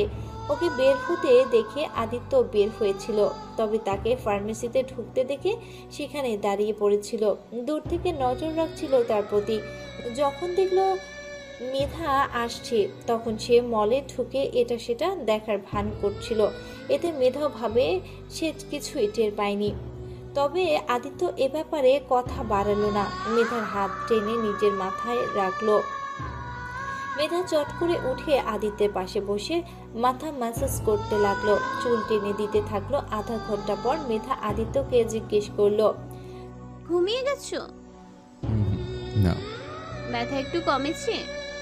হুম কফি খাবে? এনে দিব? হুম। তারপর পুনরায় নীরবতা। একটু পর মেধা আদিত্যের কানের কাছে ফিসফিস করে গিয়ে বলল, ভীষণ ভালোবাসি, ভালোবাসার মানুষ। একথায় কর্ণকুহরে পৌঁছতেই আদিত্য ঠোঁটে হাসি ফুটল। মেধার নয়ন জুড়িয়ে তা দেখলো। তখন আদিত্য তাকে শুইয়ে দিয়ে ওর বাহুডোর বন্দি করে চট করে মেধার কপালে, নাকে, গালে চুমু এঁকে বলল। ঘুমাও। মেধা আর কথা বাড়ালো না। প্রিয় মানুষটাকে বুকে মাথা দিয়ে প্রশান্তিতে চোখ বুঝে নিল। এই মানুষটাকে ভালো রাখার দায়িত্ব তার, একান্তই তার। মেয়েটির নাম মিষ্টি, নামের মতোই দেখতে সে।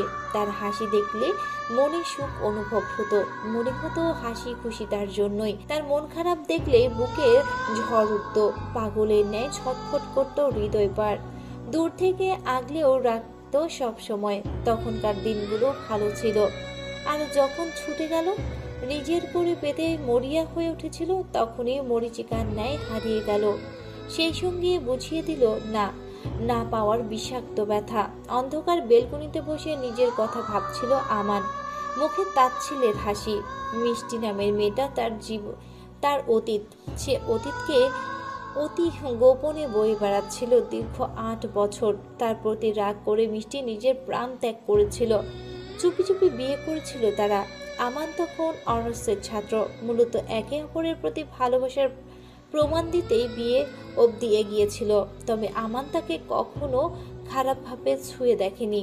মাঝে হাত ধরতো, কপালে চুমু আঁকতো। আর ওর মন খারাপ থাকলে মিষ্টিকে শক্ত করে বুকের সাথে জড়িয়ে ধরে বসে থাকতো। চুপি চুপি প্রেম তাদের ভালোই চলছিল। একদিন মিষ্টি কল করে জানান সেদিন তাকে পাত্রপক্ষ নাকি দেখতে আসবে। ব্যাপারটা সেদিন সাধারণভাবে নিয়েছিল। মাইগ্রেনের অসহ্য ব্যথার কারণে কথা বলতে পারছিল না। মিষ্টি চিন্তা করতে নিষেধ করে ওর ফোনটা সাইলেন্ট করে ঘুমিয়ে ওষুধ খেয়ে ঘুমিয়ে গিয়েছিল। তখন তার ঘুম ভাঙে তখন রাত 10টা। অর্থাৎ সে টানা 8 ঘন্টা ঘুমিয়েছিল। তখন তার মনে পড়ে মিষ্টির কথা। ফোন হাতে নিতেই দেখে অনেক কল মেসেজ। সে কল ব্যাক করতেই মিষ্টি ধরে না। পরের রাগ ভাঙাবে বলে ফ্রেশ হয়ে আসতেই দেখে তার বন্ধু রতন কল করেছে। সে ফোন কানে ধরতেই যা শুনে তাতে তার মাথার আকাশ ভেঙে পড়ে। তার কানে রতনের কম্পিত কণ্ঠে বলা কথাটা এখনো তার কানে বাজে। মিষ্টি আর নেই ভাই।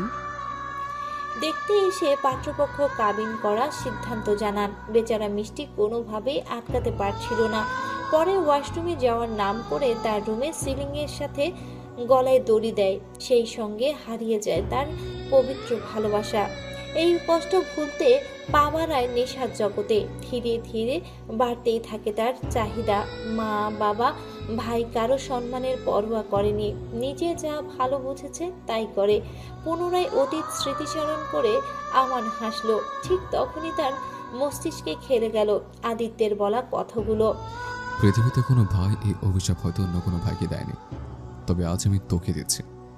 তোর জীবনের প্রেম আসুক, কাউকে যেন ভীষণভাবে ভালোবাসতে পারিস, বুঝতে পারিস প্রেমের মর্ম, গভীরতা, নিগৃঢ় ভাবে উপলব্ধি করতেও সক্ষম হোস প্রিয় স্থানটা বুকের ঠিক কোন পাশটায়। সেই সঙ্গে বিশুদ্ধ ভালোবাসা মিশে যাক তোর রন্ধ্রে রন্ধ্রে। বুকের বাপাসটায় গেঁথে যাক অতি প্রিয় একটি নাম, যার সামান্য ব্যথাতে তুই কাতরাতে পারিস, ছটফট করতে পারিস, যার চোখের পানি দেখে তোর নিজেকে পাগল পাগল মনে হয়। মনে হয়েছে যে কোনো কিছুর বিনিময়ে তার আবদারটা পূরণ করে। তবু সে হাসো, ভালো থাকো, তার হাসিতেই তোর সর্বস্ব। ঠিক সেদিনে বুঝবি আমার ঠিক কোথায় আঘাত করেছিস তুই, কতটা কষ্ট যন্ত্রণায় মুহূর্তগুলো কাটিয়েছে আমি। আজকে যেমন এই কষ্ট আমি তার পাচ্ছি, একদিন তুইও তার পাবি। আদিত্যের হয়তো জানা ছিল না তার ভাই এই অনলে দগ্ধ হচ্ছে অনেক আগে থেকেই। তবে সেটা সে না কাউকে বুঝতে দিয়েছে আর নিজে নিজেই ভুলতে পেরেছে। সে আজও খুব ভালোবাসে মিষ্টিকে, ভীষণ ভালোবাসে। দু চোখ বন্ধ করলে মিষ্টির অশ্রুসিক্ত চোখ জোড়া দেখতে পায়। সে চোখে নীরব অভিমান ঠাসা।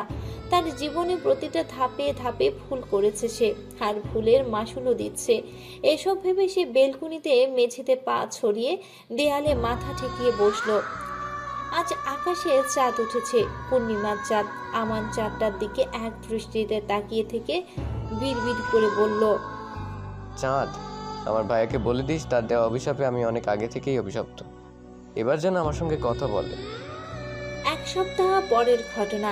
দিনটি শনিবার। ঘড়িতে সময় 8টা 20। মেঘাচ্ছন্ন অম্বর, বইছে ঝড়ো বাতাস। মাঝে মাঝে শোনা যাচ্ছে মেঘের গর্জন।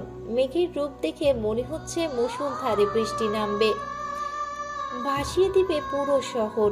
ভোর থেকেই বাইরে আবহাওয়া খারাপ, তবুও আদিত্য সকালে নাস্তা সেরে রেডি হচ্ছে। তাকে বের হতে হবে, জরুরি মিটিং আছে, উপস্থিত থাকা আবশ্যিক। কিন্তু মেধা তাকে যেতে দিতে নারাজ, বারবার বলে কাজ হলো না দেখে মুখ গোমড়া করে বেলকুনিতে দাঁড়িয়ে আছে। বাতাসের সঙ্গে উঠছে রাস্তার ধুলোবালি, নড়ছে গাছপালাও, সেই সঙ্গে উঠছে পাশের ছাদে ঝুলতে থাকা কারো বিছানার চাদর। হয়তো গতদিনই কেউ চাদরখানা তুলতে ভুলে গেছে। মেধা সেদিক থেকে দৃষ্টি সরিয়ে ঘাড় ঘুরিয়ে আদিত্যকে এক নজর দেখে নিল। আদিত্যর শার্ট খুঁজছে, একের পর ড্রেস সরিয়ে শার্ট খুঁজে পাচ্ছে না সে। মেধা দেখেও না দেখার ভান করে দাঁড়িয়ে রইল। খুঁজছে খুঁজুক, তাতে তার কি, খুঁজেও দিবে না, যা ইচ্ছে করুক। এদিকে একটা টি শার্ট অথবা শার্ট কিছুই খুঁজে পাচ্ছে না আদিত্য। গতদিন কতগুলো টি শার্ট, শার্ট প্যান্ট কিনেছে সে, সঙ্গে মেধার কয়েকটা ড্রেস। মেধার ড্রেসগুলো সুন্দরভাবে ভাঁজ ভাঁজ করে তুলে রাখা, তাহলে ওরগুলো কোথায়? আসল কাহিনী বুঝতে পেরে অহেতুক আর না খুঁজে সে মেধাকে ডাকলো। মেধা শুনেও নিশ্চুপ হয়ে দাঁড়িয়ে আকাশ দেখছে। 2-1 ফোঁটা করে বৃষ্টি পড়ছে মাটির বুকে। শুকনো মাটির বৃষ্টির ফোঁটাগুলোকে সাদরে ঠাঁই দিচ্ছে বুকের মাঝে। তখন পুনরায় আদিত্যের বিরক্তি মিশ্রিত ডাক শোনা গেল। সে কথা বলছে না, কিছু বলছে জবাবও দিচ্ছে না, এড়িয়ে যাচ্ছে। তার মুখে তার জড়ো হয়েছে এক রাশ চাপা অভিমান। ওর কাণ্ড দেখে আদিত্য মুচকি হাসলো, ঘাড় ঘুরিয়ে দেখে নিল অভিমানীকে। মেধার মুখ জুড়ে অভিমানের ছড়াছড়ি। আদিত্যের ডাক উপেক্ষা করতে মেধা কানে ইয়ারফোন গুঁজে দিয়েছে, গান বাজছে, অথচ তার মন পড়ে আছে রুমে থাকা নিষ্ঠুর মানবের কাছে, যাকে সে কিছুক্ষণ আগে কত সুন্দর করে জড়িয়ে ধরে বলেছে, না গেলে হয় না, একা একা ভালো লাগবে না আমার। যেতেই হবে, কাজ আছে। একথা বলে সে শার্ট খুঁজতে শুরু করেছে। কিন্তু মেধা নাস্তার টেবিলে যখনই শুনেছে আদিত্য বাইরে যাবে, তখনই সে চট করে তার সব জামা কাপড় বাথরুমে চুবিয়ে এনেছে। নে এবার যা, বেশি করে যা। কি সুন্দর করে বলল, দামই ছিল না, এবার দেখ কেমন লাগে, বউ হয়েছে, এমনি এমনি ছেড়ে দিবে। তাছাড়া শাশুড়ি বলে দিয়েছে সব সময় অধিকার খাটাতে, তাকে বুঝিয়ে দিতে সে এখন বিবাহিত। একথা ভেবে অভিনয় ছেড়ে সে রুমে চলে গেল। আদিত্য শার্টের কথা জিজ্ঞাসা করতে সে ওয়াশরুমে দেখিয়ে দিল। তারপর বিছানায় টান টান হয়ে শুয়ে পাশ বালিশ বুকে জড়িয়ে পড়ল। দারুণ ওয়েদার, একটু ঘুমাই। তার এই কাণ্ডে আদিত্য দীর্ঘশ্বাস ছাড়ল। কাকে কি বলবে তার বোধগম্য হলো না, তাই অফিসের জানিয়ে দিল মিটিং ক্যান্সেল। তারপর এগিয়ে গিয়ে মেধার শরীরে ওর সমস্ত ভর ছেড়ে চোখ জোড়া বন্ধ করে বলল, দারুণ ওয়েদার, একটু ঘুমাই। আরে আরে এভাবে কেন, সুন্দরভাবে ঘুমাও। হুম, আমাকে যেতে না দেওয়ার শাস্তি। উফ সরো আদিত্য, লাগছে আমার। আর এত ওজন কেন তোমার? আমার ওজন ঠিকঠাকই আছে, ঘুমাও। এভাবে?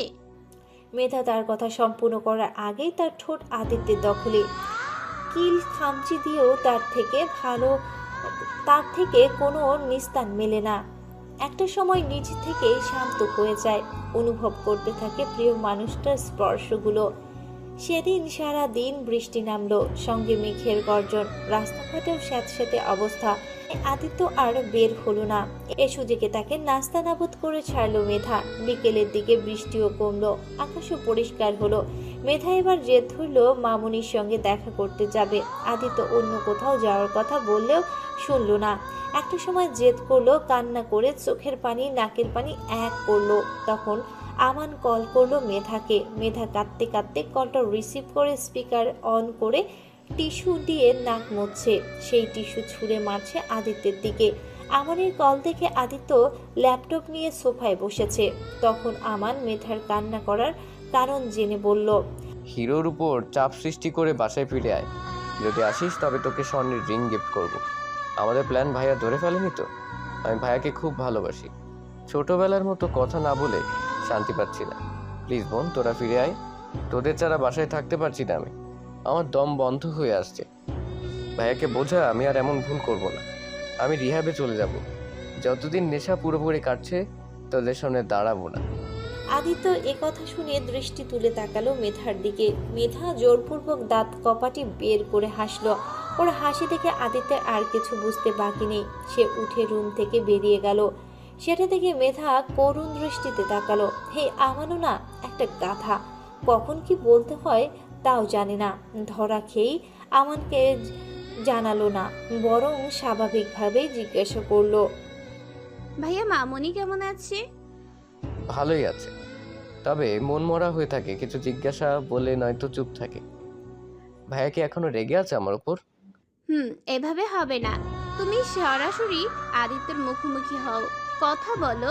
হয়তো মুখ ফিরিয়ে দিবে, মারতেও পারে, তবুও মুখোমুখি হও। এভাবে সমাধান হবে না। ভুল যখন করেছো সমাধান তোমাকেই খুঁজতে হবে। জীবন সুন্দর, এই সুন্দর জীবনটাকে এভাবে নষ্ট করো না ভাইয়া। বুঝে না বুঝে দোষ করে ফেলেছো, এখন শিকার হলে ছোট হয়ে যাবে না তুমি। আদিত্য কেমন তুমি তো জানো, তোমাকে ঠিক কতটা ভালোবাসে তাও জানো। আমি আর কিছু বলবো না, এবার যা করার তুমিই করো।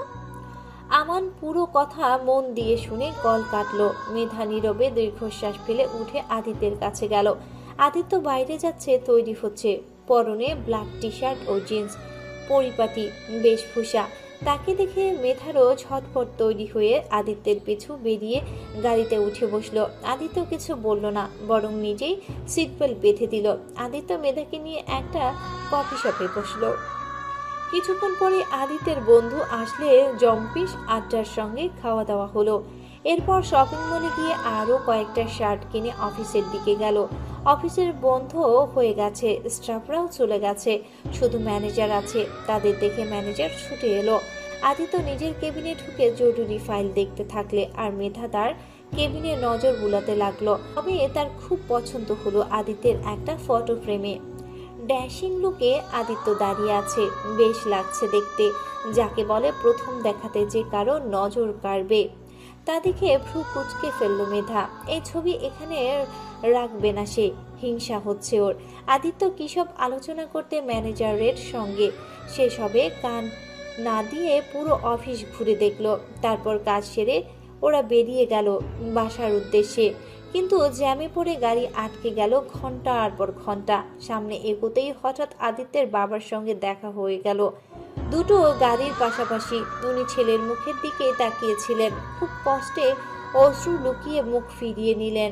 ছেলে যদি পর করে দিতে পারে, উনি কেন পারবে না? মেধা উনাকে দেখে কথা বলতে যেতে চাইলে আদিত্য তার মুখ পানে তাকিয়ে রইল, না বারণ করলো আর না যেতে বলল।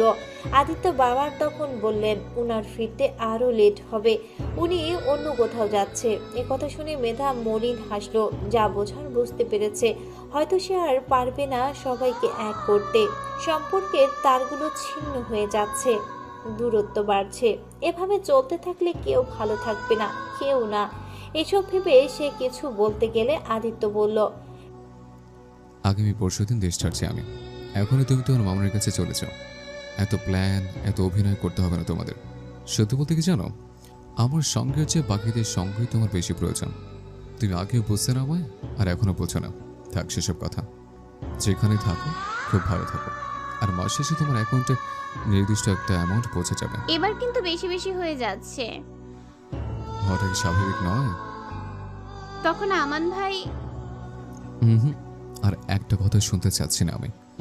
আমার আপনজন আমাকে যেসব আঘাত দিয়েছে, আমার বলতে পারবো না আমি। প্রতিটা মানুষের ধৈর্য বলে কিছু একটা আছে। এই যেমন ধরো তোমার কথাই বলি, তোমাকে ভালোবাসি বলে তুমিও কম ফায়দা উঠাওনি। তোমার জন্য আমানের গায়ে হাত তুলেছে, বাসা থেকে বেরিয়ে এসেছে, যাতে তাকে একটু হলেও কিছু অনুভব করাতে পারে। সে ভুল করেছে, কখনো কখনো ভুলের মাসুল ভয়ঙ্কর হতে পারে। অথচ তুমি ওর সঙ্গে একই আমাকে বোকা বানাতে চেয়েছ। বুদ্ধি কি একা তোমার আছে, আমার নেই? তুমি ছোট, বয়স কম। ঠিক এই একটা কথার প্রেক্ষিতে আর কতবার ছাড় দিব বলো? আমাদের সম্পর্কের শুরু থেকে আমার সঙ্গে কি করেছ একটাবার ভাবো তো। তুমি আমার, তাই আমিটার তোমার জন্য পাগল। এই কথা কিন্তু তুমিও জানো। বাবা মাকে ছাড়া থাকছে, আমার মা আমাকে ছাড়া মুখে ভাত তোলে না। সেই মায়ের সঙ্গে এক সপ্তাহ হলো কথা বলিনি। কেন জানো? এমন না আমনের জন্য, এর বিশেষ এক কারণ আছে। ওনাদের জন্য আমার আজকে ভুল পথে। আমি জানতাম আমার আর মিষ্টির কথা, তাদের বিয়ের কথা আমার অজানা ছিল না, কিন্তু আমার মামা মিষ্টির পরিবারকে পছন্দ করেনি। এর জন্য খুব চাপ দিচ্ছিল বিয়ে দিয়ে দেওয়ার জন্য। মিষ্টির পরিবার ঠিক পরিবারকে পছন্দ করেনি, এর জন্য খুব চাপ দিচ্ছিল। মিষ্টির পরিবার ঠিক তাইও করেছিল, কিন্তু মানতে পারেনি, সে সুইসাইড করেছে। মিষ্টি মারা যাওয়ার পর আমার নেশার জগতে ডুবতে থাকে। আমার বাবা তখনও লাগাম টেনে ধরলে আর আমার এমনটা হতো না। তোমার মামনি ভালোবাসার টানা ছেলেকে রিয়াবে রাখতে পারেন না, এত করে বুঝেও কাজ হয় না, যার জন্য দিনের পর দিন আমাদের এত অধপতন। সকালে বললো না, সোনতপ্ত এমন ভুল কখনো করবে না। সামনে তাকিয়ে দেখো, তোমার আমার ভাই নেশায় বুধ হয়ে পড়ে আছে। মেধা তড়িৎ গতিতে ঘাড় ঘুরিয়ে দেখে অদূরে থাকা বাগানে বেশ কয়েকজন ছেলে দুই পা মেলে শুয়ে আছে। তাদের মধ্যে আমানও আছে। ছোট ভাইয়ের অবস্থা দেখে আদিত্য মলিন হাসলো। কিছু বলার নেই তার। তারপর আদিত্যর গাড়ি স্পিড বাড়িয়ে চলে এলো সেখান থেকে। মেধা নীরবে অশ্রু ঝরাচ্ছে। তখন আদিত্য বলল, বাসা ছেড়েছে কারণ আমার বাবা মায়ের ভাষ্যমতে আমি আমাকে হিংসা করি। ওনারা আমানের নামে অফিস সহ আর দুটো ফ্ল্যাট লিখে দিয়েছে, আমাকে দিয়েছে, আর আমি নিজেও কিছু করেছি। একদিন আমার নেশা করে খুব অশান্তি করছিল বাসায়, বাবাকে রেগে ধাক্কা দিয়েছিল। সেদিন আমনকে খুব মেরেছিলাম আমি। তখন মা বলে আমি আমনকে হিংসা করি, সুযোগ পেয়ে নাকি এভাবে মেরেছে। যেদিন বাসা ছাড়লাম সেদিন আমার ভাগ্যের সবকিছু তাকে দিয়ে এসেছি আমি, শুধু এটা বোঝাতে আমার ভাইকে আমি হিংসা করি না, আমিও তার ভালো চাই। কিন্তু কথা হচ্ছে তোমরা কেউ আমাকে বুঝো না, কেউ না। এসব কথা শুনে মেধার কোনো কথা বলতে পারল না। তার শব্দ ভাণ্ডার যেন শূন্য। বেশ কিছুক্ষণ এক দৃষ্টিতে তাকিয়ে রইল আদিত্যের মুখপানে। আদিত্যের মুখভঙ্গি স্বাভাবিক, যেন খুব সাধারণ কথা বলে চলেছে সে। মেধা আর নিশ্চুপ থাকতে পারল না, ঢোক গিলে প্রশ্ন ছুড়ল। আগে আদিত্য বলল, আমার মনে হচ্ছে আমার একা থাকা প্রয়োজন। সম্পর্কের বন্ধনগুলো আমাকে বড্ড পীড়া দিচ্ছে। তুমি চলে গেলে আমি বেঁচে থাকবো কি করে? পৃথিবীর বুকে অন্যান্য বিধবারা যেভাবে বাঁচে। একথা কর্ণকুহরে পৌঁছাতেই মেধা অশ্রুসিক্ত নেত্রে তাকিয়ে রইল। মুখে রা শব্দ নেই। এই প্রথম আদিত্য এত কঠিন কথা শোনালো, যে কথা সে কল্পনাতেও আনে না। আচ্ছা, বিধবার কথা বলতে কি তার বিবেকে বাঁধল না? যতগুলো অভিযোগ আছে জানাতে পারত, দু চার থাপ্পড় মেরে ওর ভুল ধরিয়ে দিতে পারত। তাই বলে একথা একবার ভাবলেও না সে কষ্ট পাবে কিনা। সত্যি আদিত্যের সামনে দৃষ্টি রেখে গাড়ি ড্রাইভ করছে। সে পূর্বের মতোই স্বাভাবিক, নিশ্চল। মেধা দৃষ্টি তুলে জবাবে কিছু বলতে পারল না। ওর নির্বোধ কান্না গলায় দলা পাকিয়ে কিছু উচ্চারণ করতেই দিল না, শুধু অঝরে ঝরে গেল অশ্রুধারা। কিয়ৎকাল সেভাবেই থম মেরে বসে রইল সে। তারপর অদূরে বিড়াল ছানার মতো আদিত্যের দিকে সরে বসে বাহুতে মাথা ঠেকালো। পরক্ষণে শব্দ করে কেঁদে উঠল। হে কান্না, হৃদয় পোড়ার কান্না। আদিত্যের বাহুতে মুখ গুজে শব্দ করে ফুপিয়ে কাঁদছে সে। মেধাকে এভাবে কাঁদতে দেখে তখন আদিত্য বলল, বিধবা হওয়ার কথা বলেছে, হওনি তো এখনো, তার আগে এত কান্নাকাটি। মেধা নিশ্চুপ, সে কান্নাতে ব্যস্ত। আদিত্য তখন মোড় পেরিয়ে তাদের বাসার সামনে গাড়ি দাঁড় করিয়ে বলল, এসে গেছে, যাও তোমার মামুনের কাছে, ভালো থেকো। একথা বলে আদিত্য তাকে ছেড়ে দিলে মেধা ছাড়ল না, বরং আরো শক্ত করে খামচে ধরল আদিত্যের বুকের শার্ট। বারবার মাথা নাড়িয়ে বোঝাতে লাগলো সে যাবে না, কিছুতেই না। তবে কান্নার চোটে মুখ দিয়ে কথা বের হলো না। আদিত্য বাসার দিকে একবার তাকিয়ে মেধাকে বলল, যেখানে তুমি ভালো থাকবে সেখানে রেখে যাচ্ছে। তোমার তো আমাকে বাদে সবাইকে প্রয়োজন। না, আমার তোমাকেই লাগবে, শুধু তোমাকেই। প্রমিস, আমি আর এমন করব না। এবার মতো মাফ করে দাও। বিশ্বাস করো, আমি তোমাকে ছাড়া থাকতে পারবো না, মরেই যাব। তুমি ছাড়া আমার পুরো পৃথিবী অন্ধকার। ও আচ্ছা, সত্যি বলছি, আমি ভালো বউ হয়ে দেখাবো, তোমার যোগ্য হয়ে উঠবো। প্লিজ আমাকে রেখে যেও না। লোক দেখানোর কাছে সার্থকতা নেই।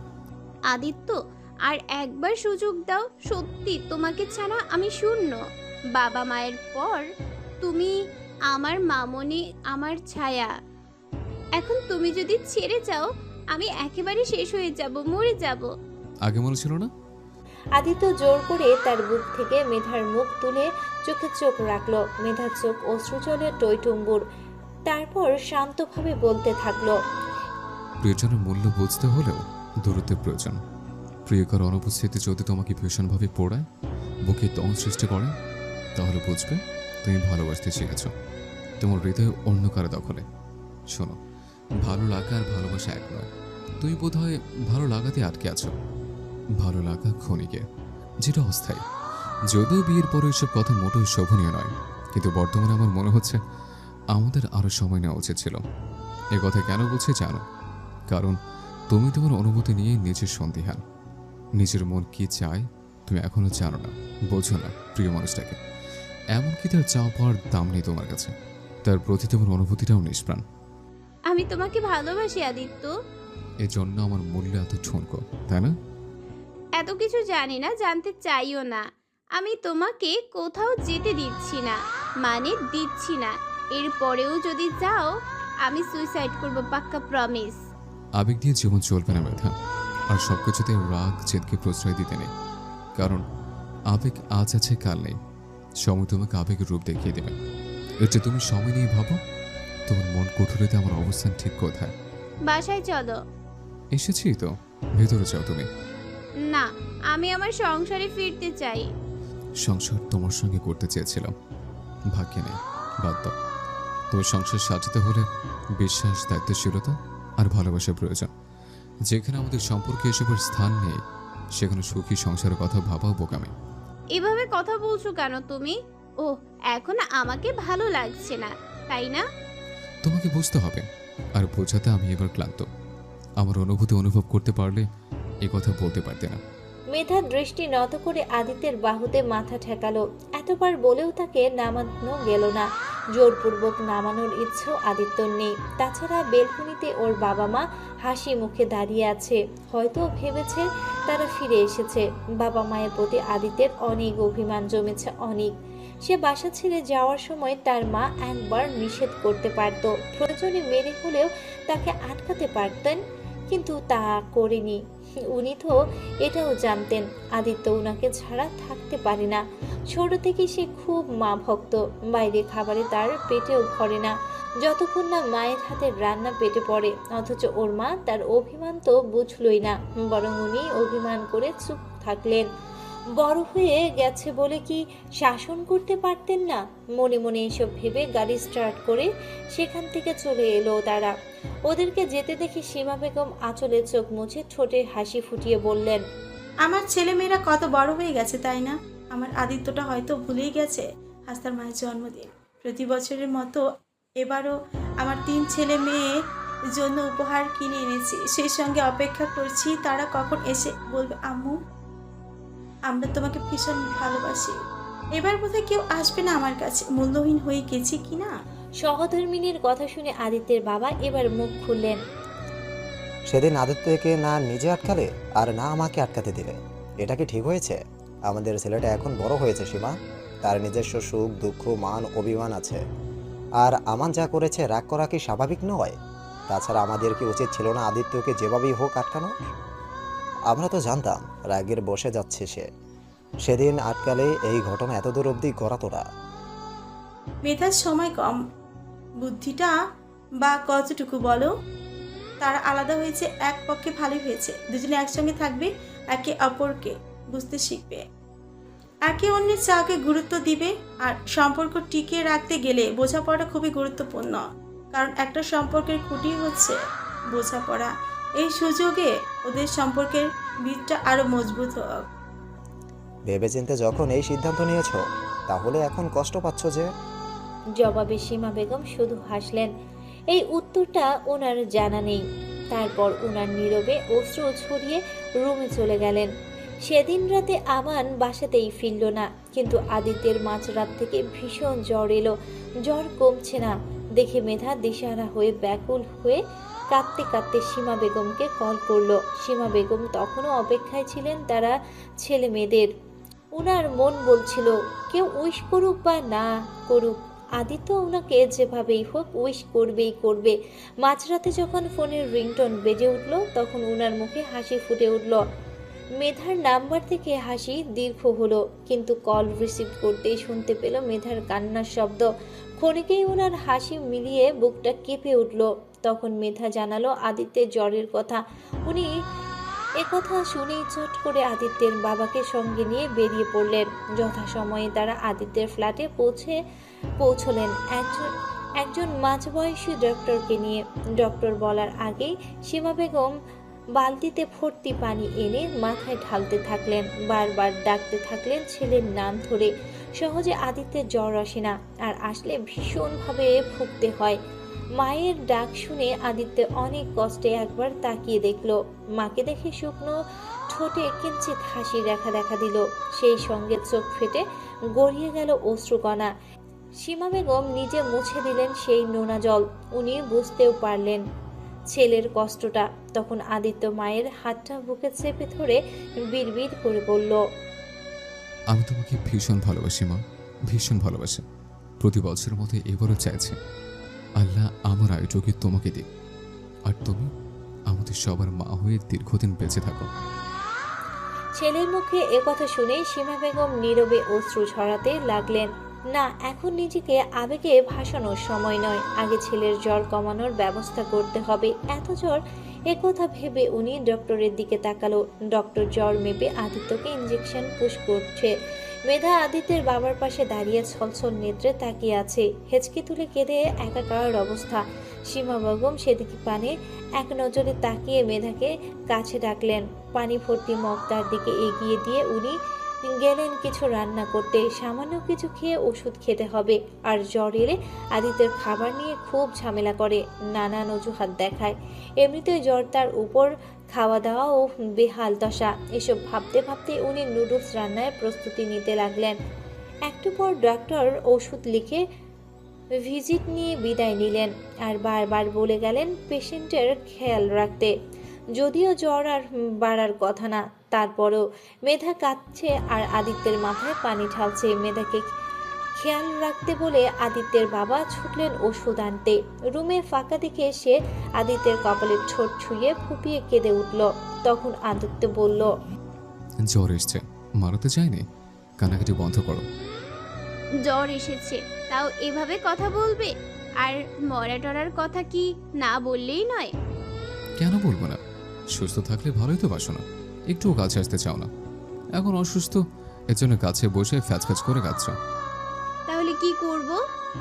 কিছু করতে হবে না, পাশে এসে ঘুমাও।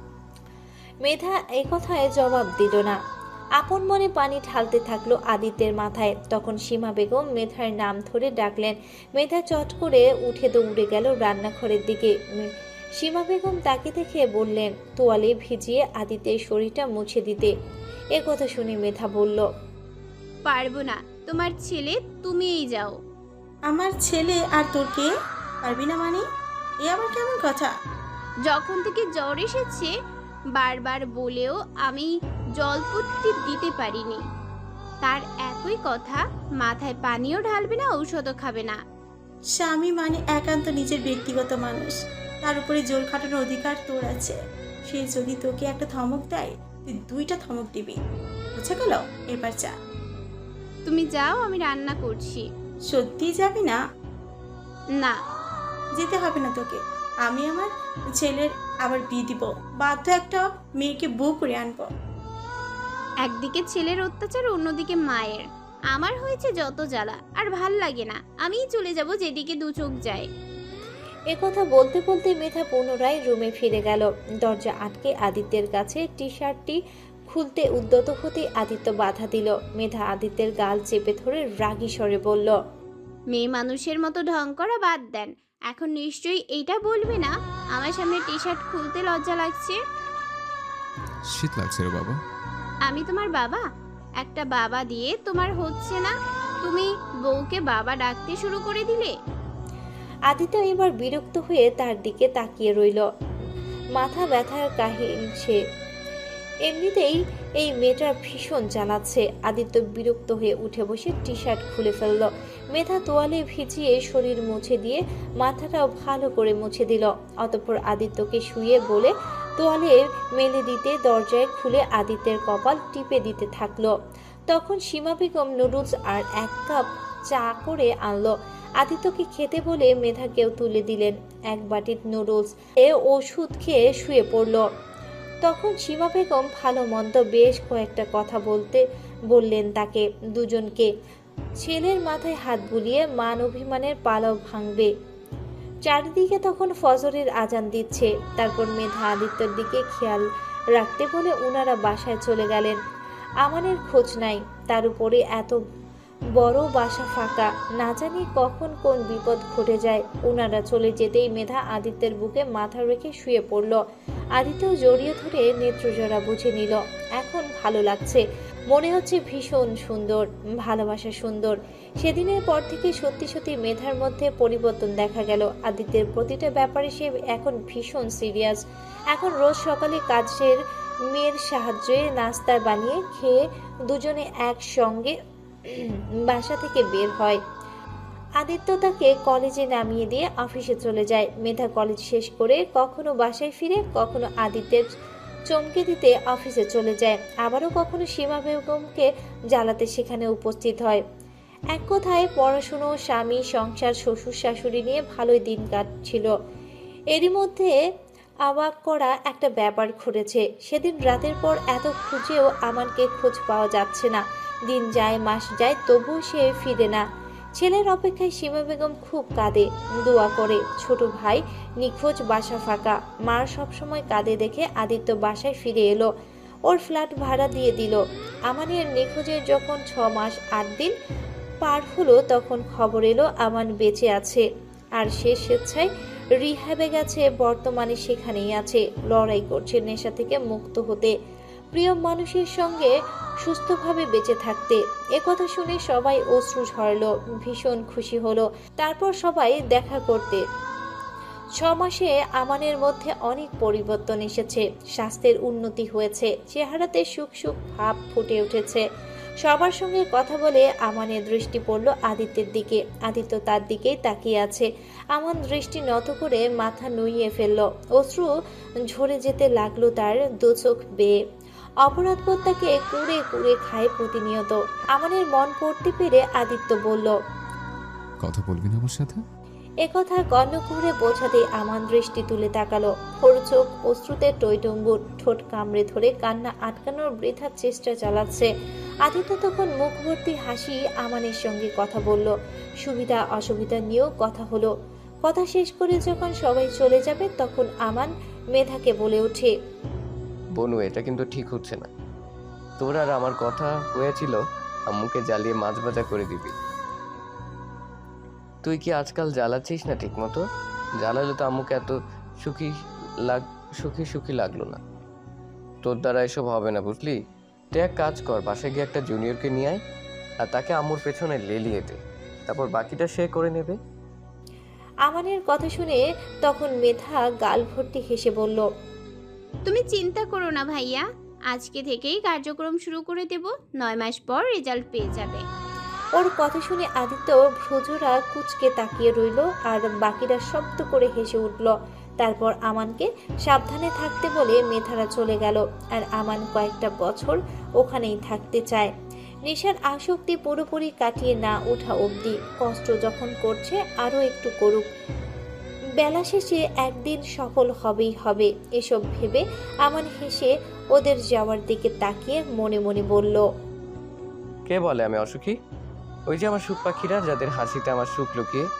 আমি ফিরবো সুস্থ হয়ে, পূর্বের আমান হয়ে, কারণ আমার সুখ কোরানো এখনো অনেক বাকি।